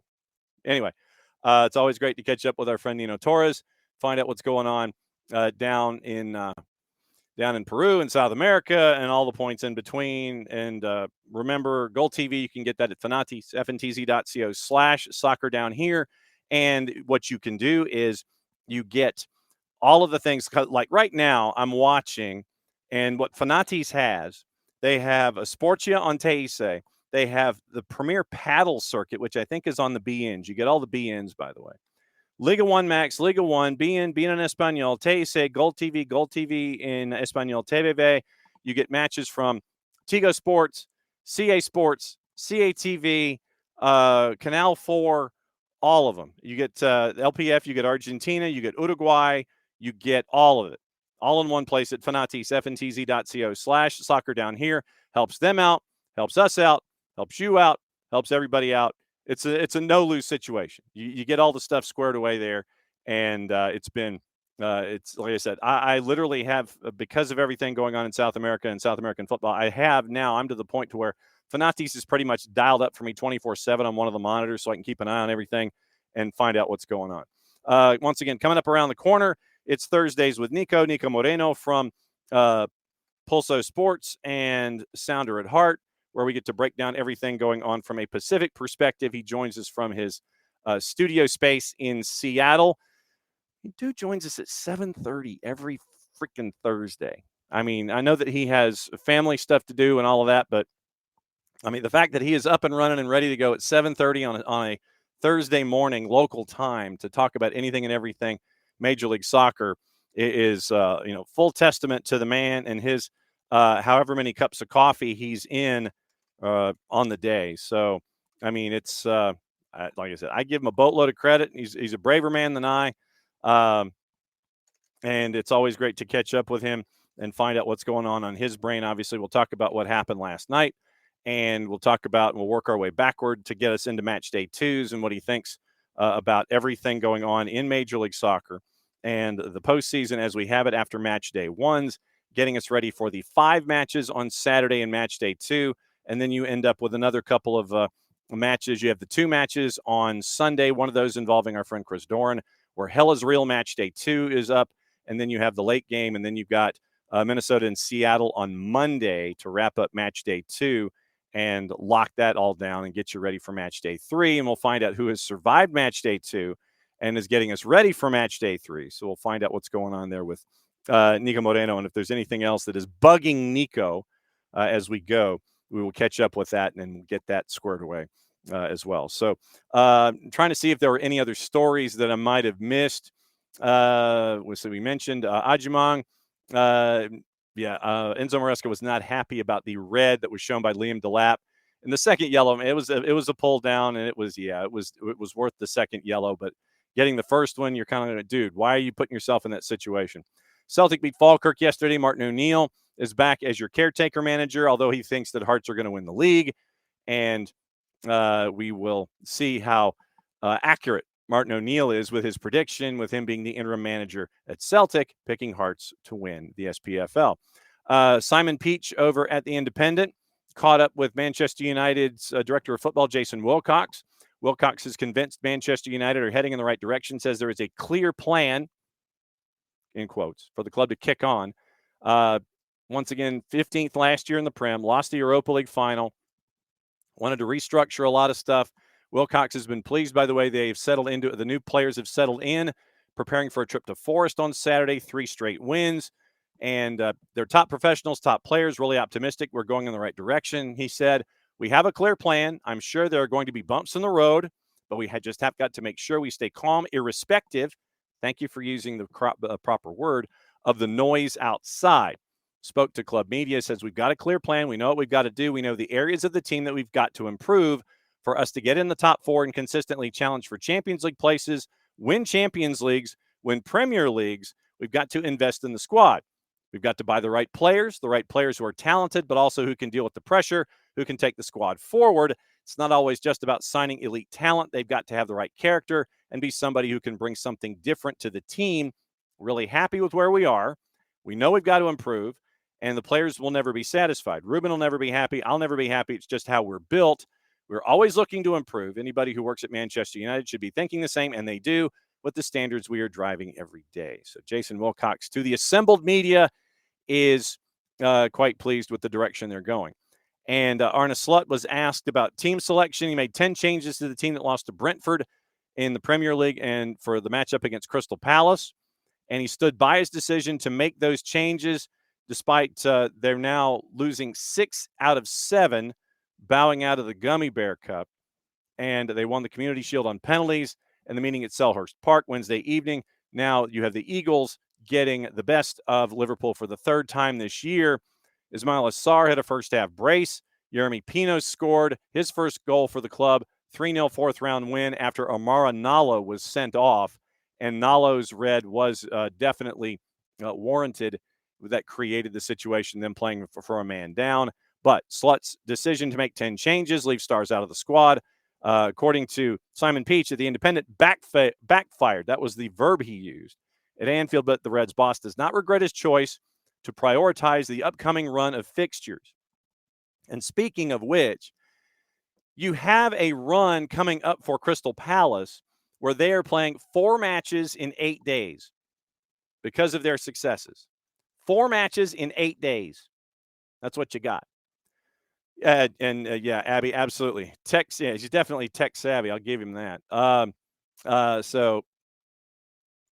Let's see. So let me see. All right, so morning, Abby. Morning, Ricky. Morning, David. And yes, Michael, yep, the salary numbers did come out, and salary spent and dollars spent versus return on investment was not very good.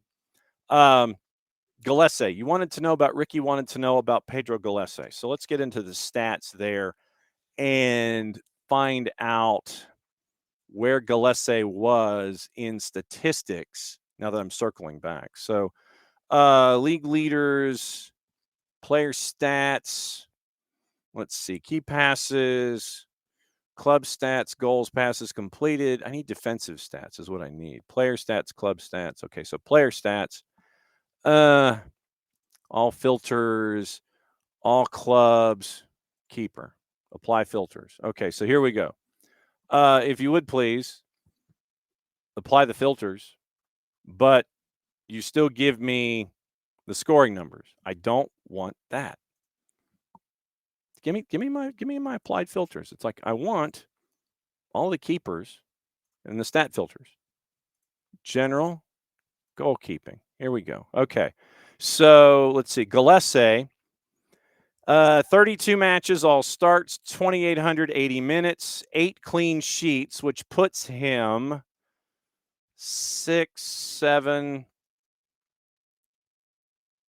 11th in the league in clean sheets, tied with Matt Freese, Stefan Fry, and Ivicic. So 11th in clean sheets with 8. You had Takaoka with 13, Kalina with 12, along with Hugo Lloris, Coronel, CJ Dos Santos, Dane St. Clair, and Celentano with 10, Willison, Stuver, and Blake with 9, Freese and Fry and Ivicic and Gillespie with 8. So you end up with 8 clean sheets for Gillespie. Goals against, doesn't really matter. Goalkeeper saves.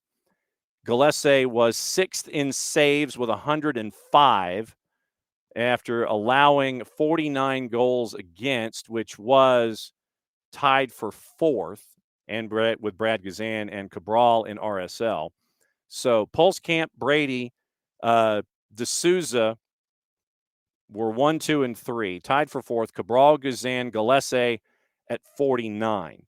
And clearances on the year, he did not have a whole lot of clearances. Toward the bottom of the list in clearances. And I mean, like, virtually none. He had 7 clearances. And no, it's keeping statistics. Goodness gracious. I want goalkeeper stats. I don't want defender stats. So literally get this. So you end up with, I'm trying to get filters for clearances for goalkeepers. And you get clearances for keepers. And literally it gives you folks that make no clearances and are position players. So it's a flawed stat. But anyway, Gillespie top 6 in saves. And goals allowed was 49, and it's that time here on a Thursday, where it is 7:39 in the morning, and and Niko is going in reverse. He's going in reverse because traditionally early morning, you're wearing a hat. It's early morning in Seattle, and Niko is not wearing a hat. Obviously, everything is locked in with the lettuce and the awakeness to where you don't need a lid at 7:39 in the morning. Dude, you are braver than I am. That's all I can say. Hey, what's going on, guys? Not too brave because what I spent on the hair, I could have spent on having some tech issues with the lights, but they're back on. We're good. We're ready to go. Did I hear you talk Galesa, by the way? Is that what we were talking about? That is what we were talking about because Cesar Luis Merlo announced this morning, and it is a report. It is not news from the purple team yet. But Cesar Luis Merlo was the second individual to say that Pedro Galese will not be staying with the purple team. And there are two teams that seemingly are either interested or, I forget the phraseology, that might be kicking the tires on Galese. One of them is Messi and friends, and the other might be Atlanta United. Like I said, these are reports, piecing stuff together, but Cesar Luis Merlo reported before we went on the air this morning that Galese and the purple team are no more. So they are divorcing, and so now it is up to El Pulpo to figure out who wants to pay him a 7-figure salary like the purple team did last year. I think full salary was like $1.25 million. So Galese apparently on the market for 2026, and he doesn't want to go home to play because of the political situation currently, and so he wants to stay in Major League Soccer if he can. Look, I don't want to, disrespect somebody like Merlo, but I think that just about everybody knew that Galesa was not going to stay in Orlando.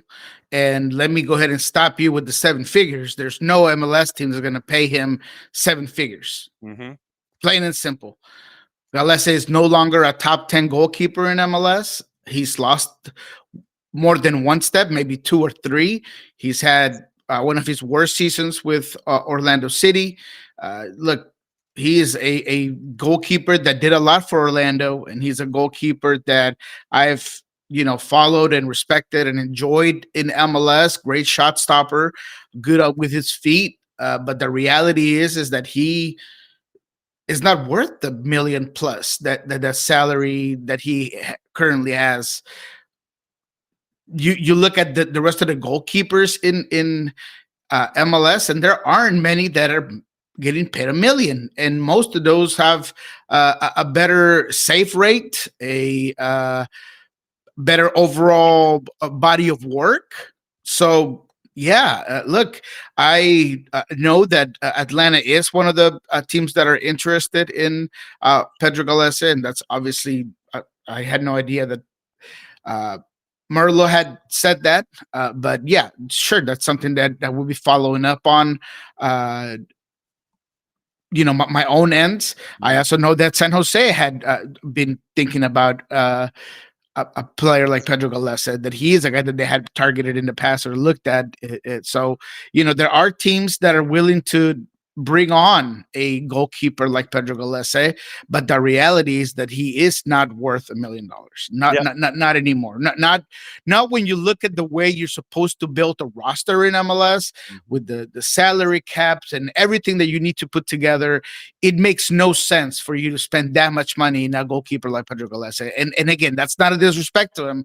It's just the reality of, Father Time is undefeated. And of course, you can get a goalkeeper that provides you what El Pulpo gives you for a lot less. It's just the reality. Yep. De Souza Brito, by the way, is making about 25% less than Galese last season. 700 base, 742.5 was the guaranteed comp for De Souza Brito, who was higher in the stat lines for Major League Soccer keepers than Pedro Galese was. So that's I had to find that number just to kind of lay out the information, compare and contrast one to the other. You mentioned the league and financials. I want to ask you about this before we get into playoffs and things. The Lionel Messi interview that he had with Tom Yamas at NBC Nightly News, where he mentions that the league could be better if, and the if was basically just open the barn doors and people can spend whatever they want and take the cap away and all of that. What did you think of his comments in that interview? And him, after he signs this new deal, he's going to be around for another 3, which is probably 2 + 1, just so they can get into Freedom Park, and then you go from there till he plays till he's 40. What did you think about those comments that he made in that NBC Nightly News interview? It was not surprising. And I mean, look, Messi's looking after Messi FC and numero uno. You know, that's all he's thinking about is me, me, me. He's not necessarily thinking about the growth of U.S. soccer. He's not thinking about necessarily the growth of the league. He's just thinking, I need to get some of these restrictions off so I can get more of my buddies that down here or people that I want to make sure that they come in and help me win a title, because I quite honestly have not been able to do it on my own. So that's the reality of it. And look, I hear a lot of people talk about how simple it is to just make the league better by just taking off the salary cap restraints. And that's not a reality. It's just, I hate people who try to simplify something that's not simple. That's a complex situation that Major League Soccer is under. And look, beyond anything that people try to stigmatize and talk about, oh, you know, that we're just trying to keep parity and we're trying to keep the league poor and keep it mediocre. Look, man, the salary cap restraints help in so many ways when it comes to getting young players, home domestic players on the field. That's the reason why the Sounders have created this systematic, you know, form of academy to make sure that you have sustainable talent from your own academies to feed your first team. If you don't need to, and you can just go out there and go buy a whole bunch of players, you're not being incentivized to put money and invest in your players and get U.S. talent on the field. And you're going to all of a sudden be Liga MX, where if you hear every single sportcast network, if you hear roundtables across the league, they all talk about the exact same thing. Nobody cares about Mexican domestic talent. It's all about bringing in players from abroad. This is just a money-hungry league, and that's why we have this awful new generation of players. And, you know, you hear Tuca talk about it. You hear El Piojo talk about it. People don't realize some of the things that the salary cap does for U.S. soccer in general. And that's fine. Everybody, you know, is entitled to their own opinion, but there are things bigger than just MLS that are being amplified and they're being helped out by the salary cap restraints. Yeah, and that's one of the things that, I mean, look, I figured sooner or later you're going to be adding that 4th DP. I figured you're going to at some point. Exactly. And so, you know, that way it's an incremental step, and it's not something where you sit there and you go, well, yeah, let's just blow the doors off the whole thing. And then those who are going to spend are going to spend, and those who aren't. And you're going to sit there and go, well, you know, if you ain't spending, then that's your problem. When in reality, if you were to just take that 4th DP slot, just go ahead and add it, because you figured that was where Messi and friends were going anyway with their creative financing. It's like, look, just go ahead and add it. Everything will be fine. And then maybe add a little bit to the cap itself, but make sure that you add a floor as well, so you guarantee minimum spending in addition to maximum spending with that new cap when you add that 4th DP. Absolutely, John. And that is holding on to the pillars and the things that have made a league that's 31 years old, John, 31 years old, be looked at beyond Liga MX that is substantially been in existence longer, that, you know, it was pronounced as a top 10 league in the rankings by FIFA, that has grown as much as it has. You have to be able to credit and value the good things about MLS and know that there's improvement to be made. And that's what you're doing. But you can't shit on the system and just act like,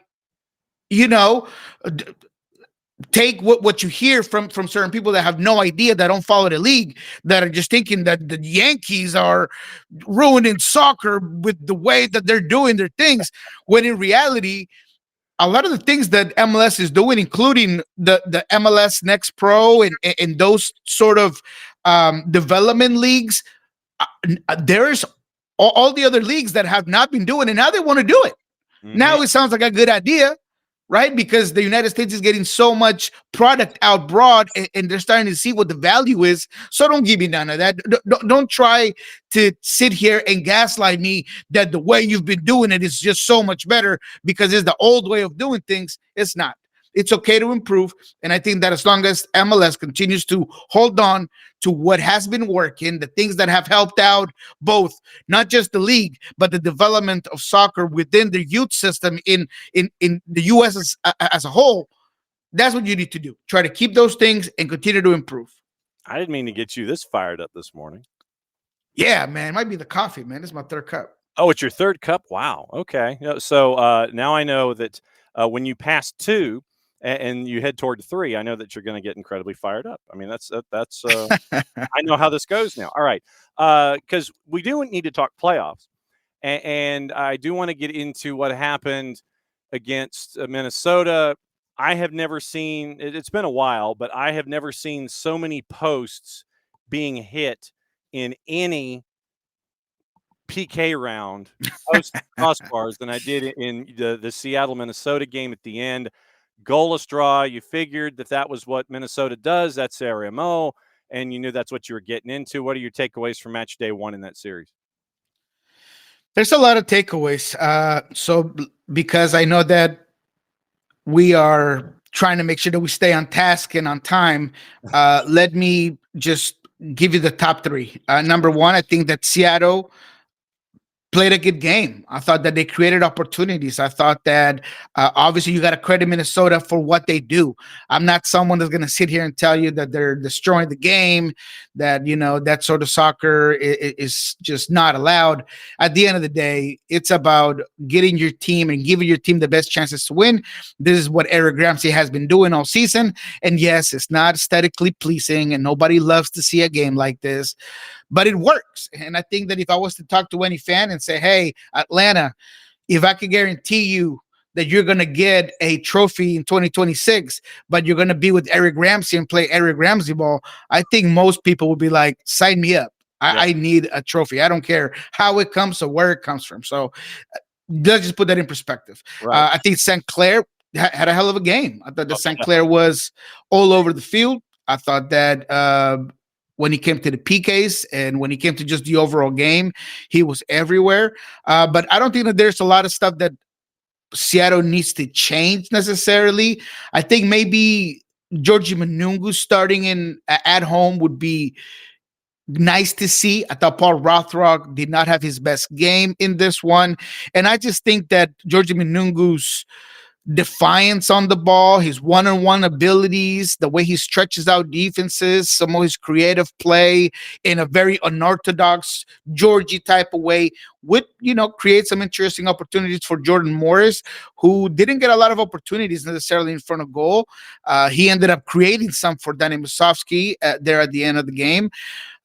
I don't love the 2-man setup with strikers. I know that they've worked on that. I know that they created some opportunities with both Jordan and Musovski on the field, but I feel like you can get that out of having a more hard to defend, down the line sort of winger like Georgie, because you're missing the Pedro factor. Georgie can give you some of those things. So I would like to see that starting off the game. And finally, the biggest question, the highest rate of conversations that have been had in the Pacific Northwest, specifically in Seattle after that game, is should have Bryant Metzer saved a substitution to bring on Andrew Thomas for the PKs. Okay. And that I can agree with. Okay. I really think that if you have a penalty kick specialist, someone that demands respect when it comes to PKs the way Andrew Thomas does. That has been there, done that. That did it against Cruz Azul, have done it against some of the biggest challenges that this team has had. I think that you got to give him a shot. And if you're going to go out and you're going to be eliminated in the first round, you got to have all your cards on the table. You have to let it all out with your best of the best. And I think that Andrew Thomas gives you that. And as much as Stefan Fry is a phenomenal goalkeeper, and I still believe that he is the rightful starter for this team, he's just not good at PKs, and that's okay. That's all right. Shaq was the most dominant player in the NBA, but you knew he couldn't shoot a free throw to save his life. It's just part of the game. Stefan Fry is one hell of a goalkeeper, but he cannot. He's just not his forte to stop penalty kick shots. So I do believe that would have been a great strategy. I will be asking Brian about it later on today, and hopefully there's a tactic that they're willing to take on, because the Minnesota is going to play the exact same way, and they're going to want to go to PK. So you got to be ready for that. All right, so let's take a peek at the other playoff series out west. LAFC, we talked about a little bit in hour number one. LAFC took a little while, but they got past plus 619 Austin, 2-1 on a late deflection goal. And I know that Austin was looking for an offside flag to come up, and it didn't come. So you end up with Vancouver taking care of business. You end up with LAFC needing a while before they take care of business. And then you end up with your series as well. So, you look at the rest of the West. Has anything else? We'll get into the East in a second when it comes to the activity of the home sides. But the home sides took care of business in the first go-round for the most part. But you look at San Diego, they win at Portland. San Diego seems to play worse at the Murph Dragon than they do on the road. What did you think of the other three series?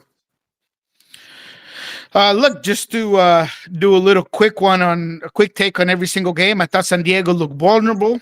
I feel like they continue to have issues in front of goal, and Chucky Lozano cannot go back on the field quick enough. And by everything that you heard from Mikey Veras after the game, it sounds like he understands that, and he will be back on the field for that second game. So that should help out a lot when it comes to the finishing and the goal department. Vancouver, what can we say about Vancouver? Just completely destroyed Dallas. But beyond that, they're just like Mr. Randy Watson's sexual chocolate. They play so fine, won't you agree? They play so fine. They just know what to do. Everybody knows where to go. They controlled that game. They controlled the XG. It was as complete of a performance as you can have in the playoffs, and that's Dallas with all of their guys back on the field. So I just think Vancouver, and I put my bracket, by the way, on the post to come and see us right now, of course, in Soccer Down Here. I have Vancouver winning the whole thing, and every time I see Vancouver play, I just feel even better about that pick.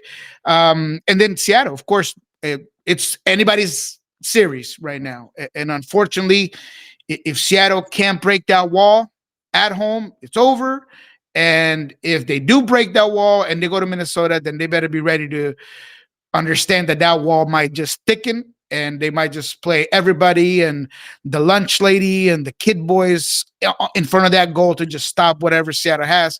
So I think it's that series that is more open. The other two, I feel like they're more clear and cut, where San Diego's going to win and Vancouver's going to win. In the East, you've got NYC going to the bank to take care of Charlotte. They did not have Will Zaha. They could not generate any offense, meaning Charlotte and Dean Smith decided that he was going to be angry at playing on a Tuesday night and bent his plane that way in their loss. And they get to go this weekend, Saturday. They're the early game in New York. Chicago and Philly. Chicago, they hung with Philly for about 70 minutes. Then you get 2 and 5 from Philly. Then they come back, meaning Chicago, 2 goals in 10, including one from Jack Elliott late. They go to PKs, and Philadelphia ends up getting the win in match number 1. Messi and friends looked like they got real mad. First time out at the Erector set. Now they can close it out at Geodis. And then the other one is Hell is Real, the postseason version. Columbus and Cincy. I think that one goes 3. What do you think of the Eastern Conference? Yeah, those were interesting because I did have Nashville beating Miami, and Nashville just got obliterated completely by Messi and friends. BJ needs to do something different. BJ needs to get his team more aggressively, and you cannot miss opportunities like the ones that Schaffelberg had early in that game and just expect to beat Miami. You can also not allow Palacios to be walking next to Messi, and as soon as you get into the 18, you decide to forget who that guy is and go, I don't know, look at the birds, or I don't know if he saw his mom in the stands. I don't know what happened to Palacios, but you cannot allow Messi to just be wide open and have a flying header, John. A flying header for Messi. That's the way you want to go, Nashville. Come on. You got to step it up. You got to step up that intensity. I feel like BJ Callahan will have this team ready to go, and that'll go to 3. But right now, it doesn't look like that, John. It does not look like Nashville has enough to stop Messi and friends. The Philly one, I think that's a good game, and it will be a better game because I thought Chicago could have been a lot more aggressive, and I think that they will be more aggressive at home. Cincinnati, Columbus, I don't think it goes 3, John. I really don't. Okay. And I know that you have the rivalry component, and I know that it was a good game, but Cincinnati had more than enough opportunities to kill this game. And I just think offensively, they're just so much better. And that was Danke's first game, full game or starting game. I feel like he's going to be even better coming up in the next game. I thought Brenner was all over the field. I think if you keep giving Evander that much space on top of the 18, he's going to hurt you at some point. He didn't in this one because I thought that the goalkeeper had a great one in this one for Columbus. But I do feel like Cincinnati is going to close it. That's just my opinion. And then the last one, Charlotte. Look, I hate to say it, but it wasn't the Tuesday night that did you, Mr. Smith. It was Saha's ridiculous, childish, selfish second yellow that put you where you are right now. And now New York, they have the momentum. They have Nico Fernandez that's playing great. Mm-hmm. Is there a more dangerous striker, like a true just striker? That's what you do. That's what you do. With the ball at his feet than Alonso Martinez? I don't think so. That goal was phenomenal. I mean, that goal, he done shook you off your socks. It was just great. The finish was even better. I just feel like New York has something going, and I think that they know what they're about. And if you can continue to feed Alonso Martinez, there's going to be a tough team to beat.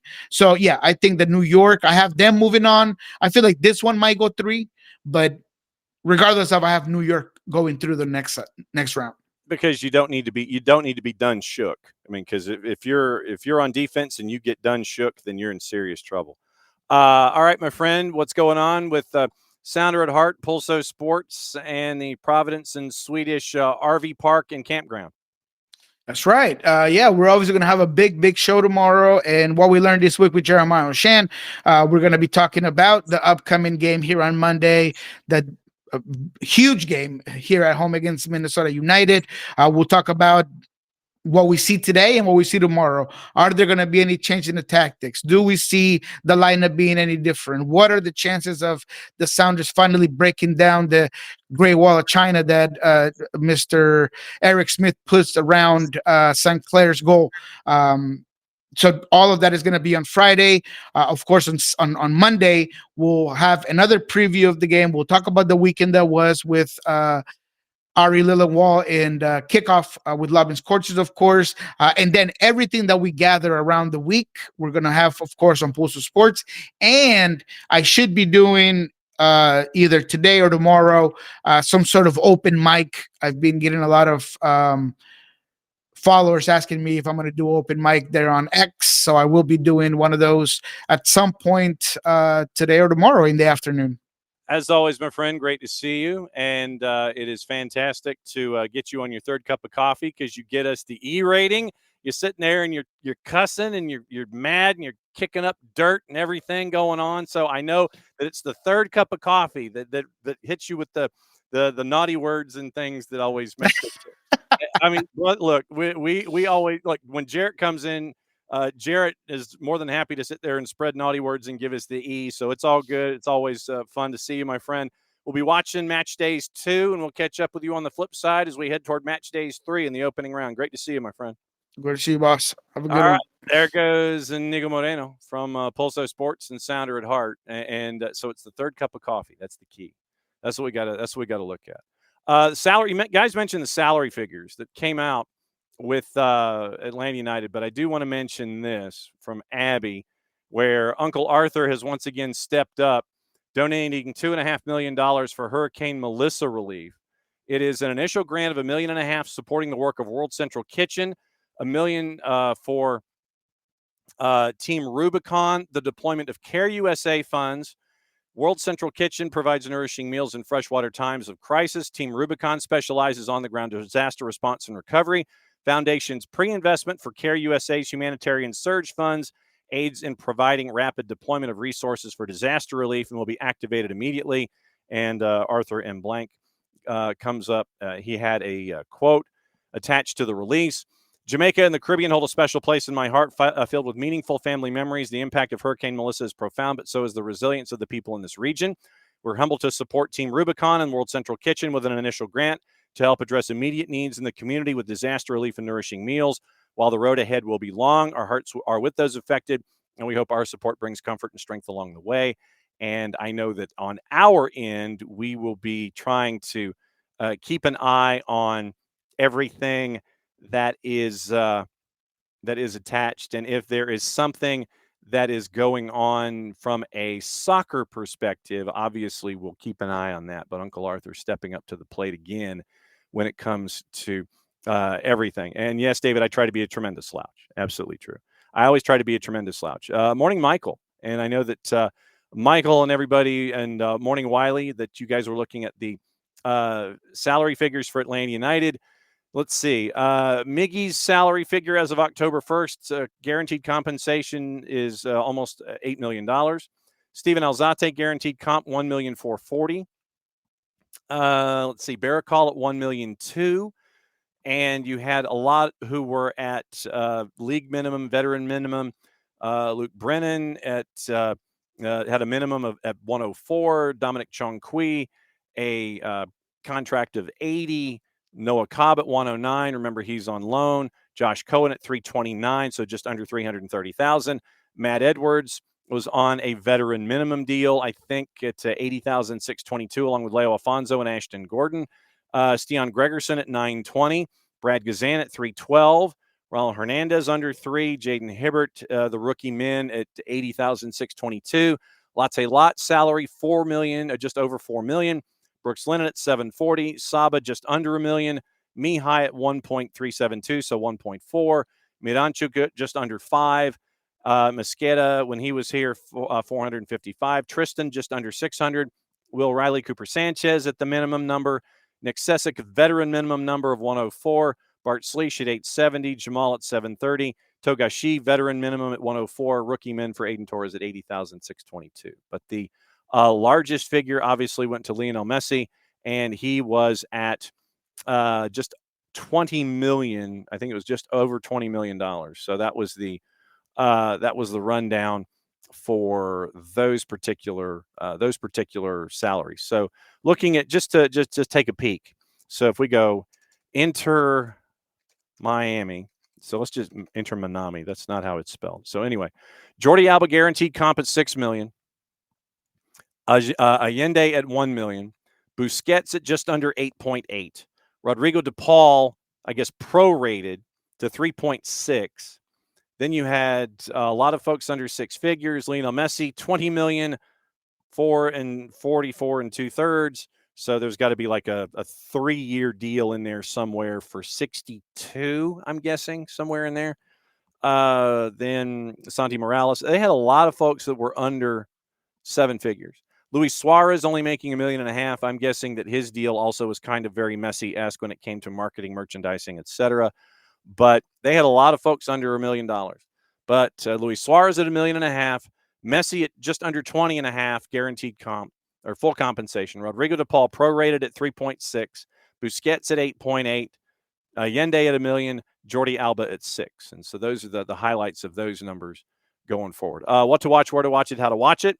And then we'll get out of here, and then we will come back tomorrow morning at 9:05. We'll break down everything, getting you ready for the weekend, and we will have Goose was under 400,000. So Gregerson was what, at 900? Was that the number? Let's see, MLSplayers.org. So if we go here, once again, resources, salary guide. Let me see real quick. So Stian, if I spelled Stian, and you get all the Christians as well. So Stian Gregerson, 920 guaranteed compensation, base salary of 800, guaranteed comp of 920. So that's the Stian Gregerson number. What to watch, where to watch it, how to watch it.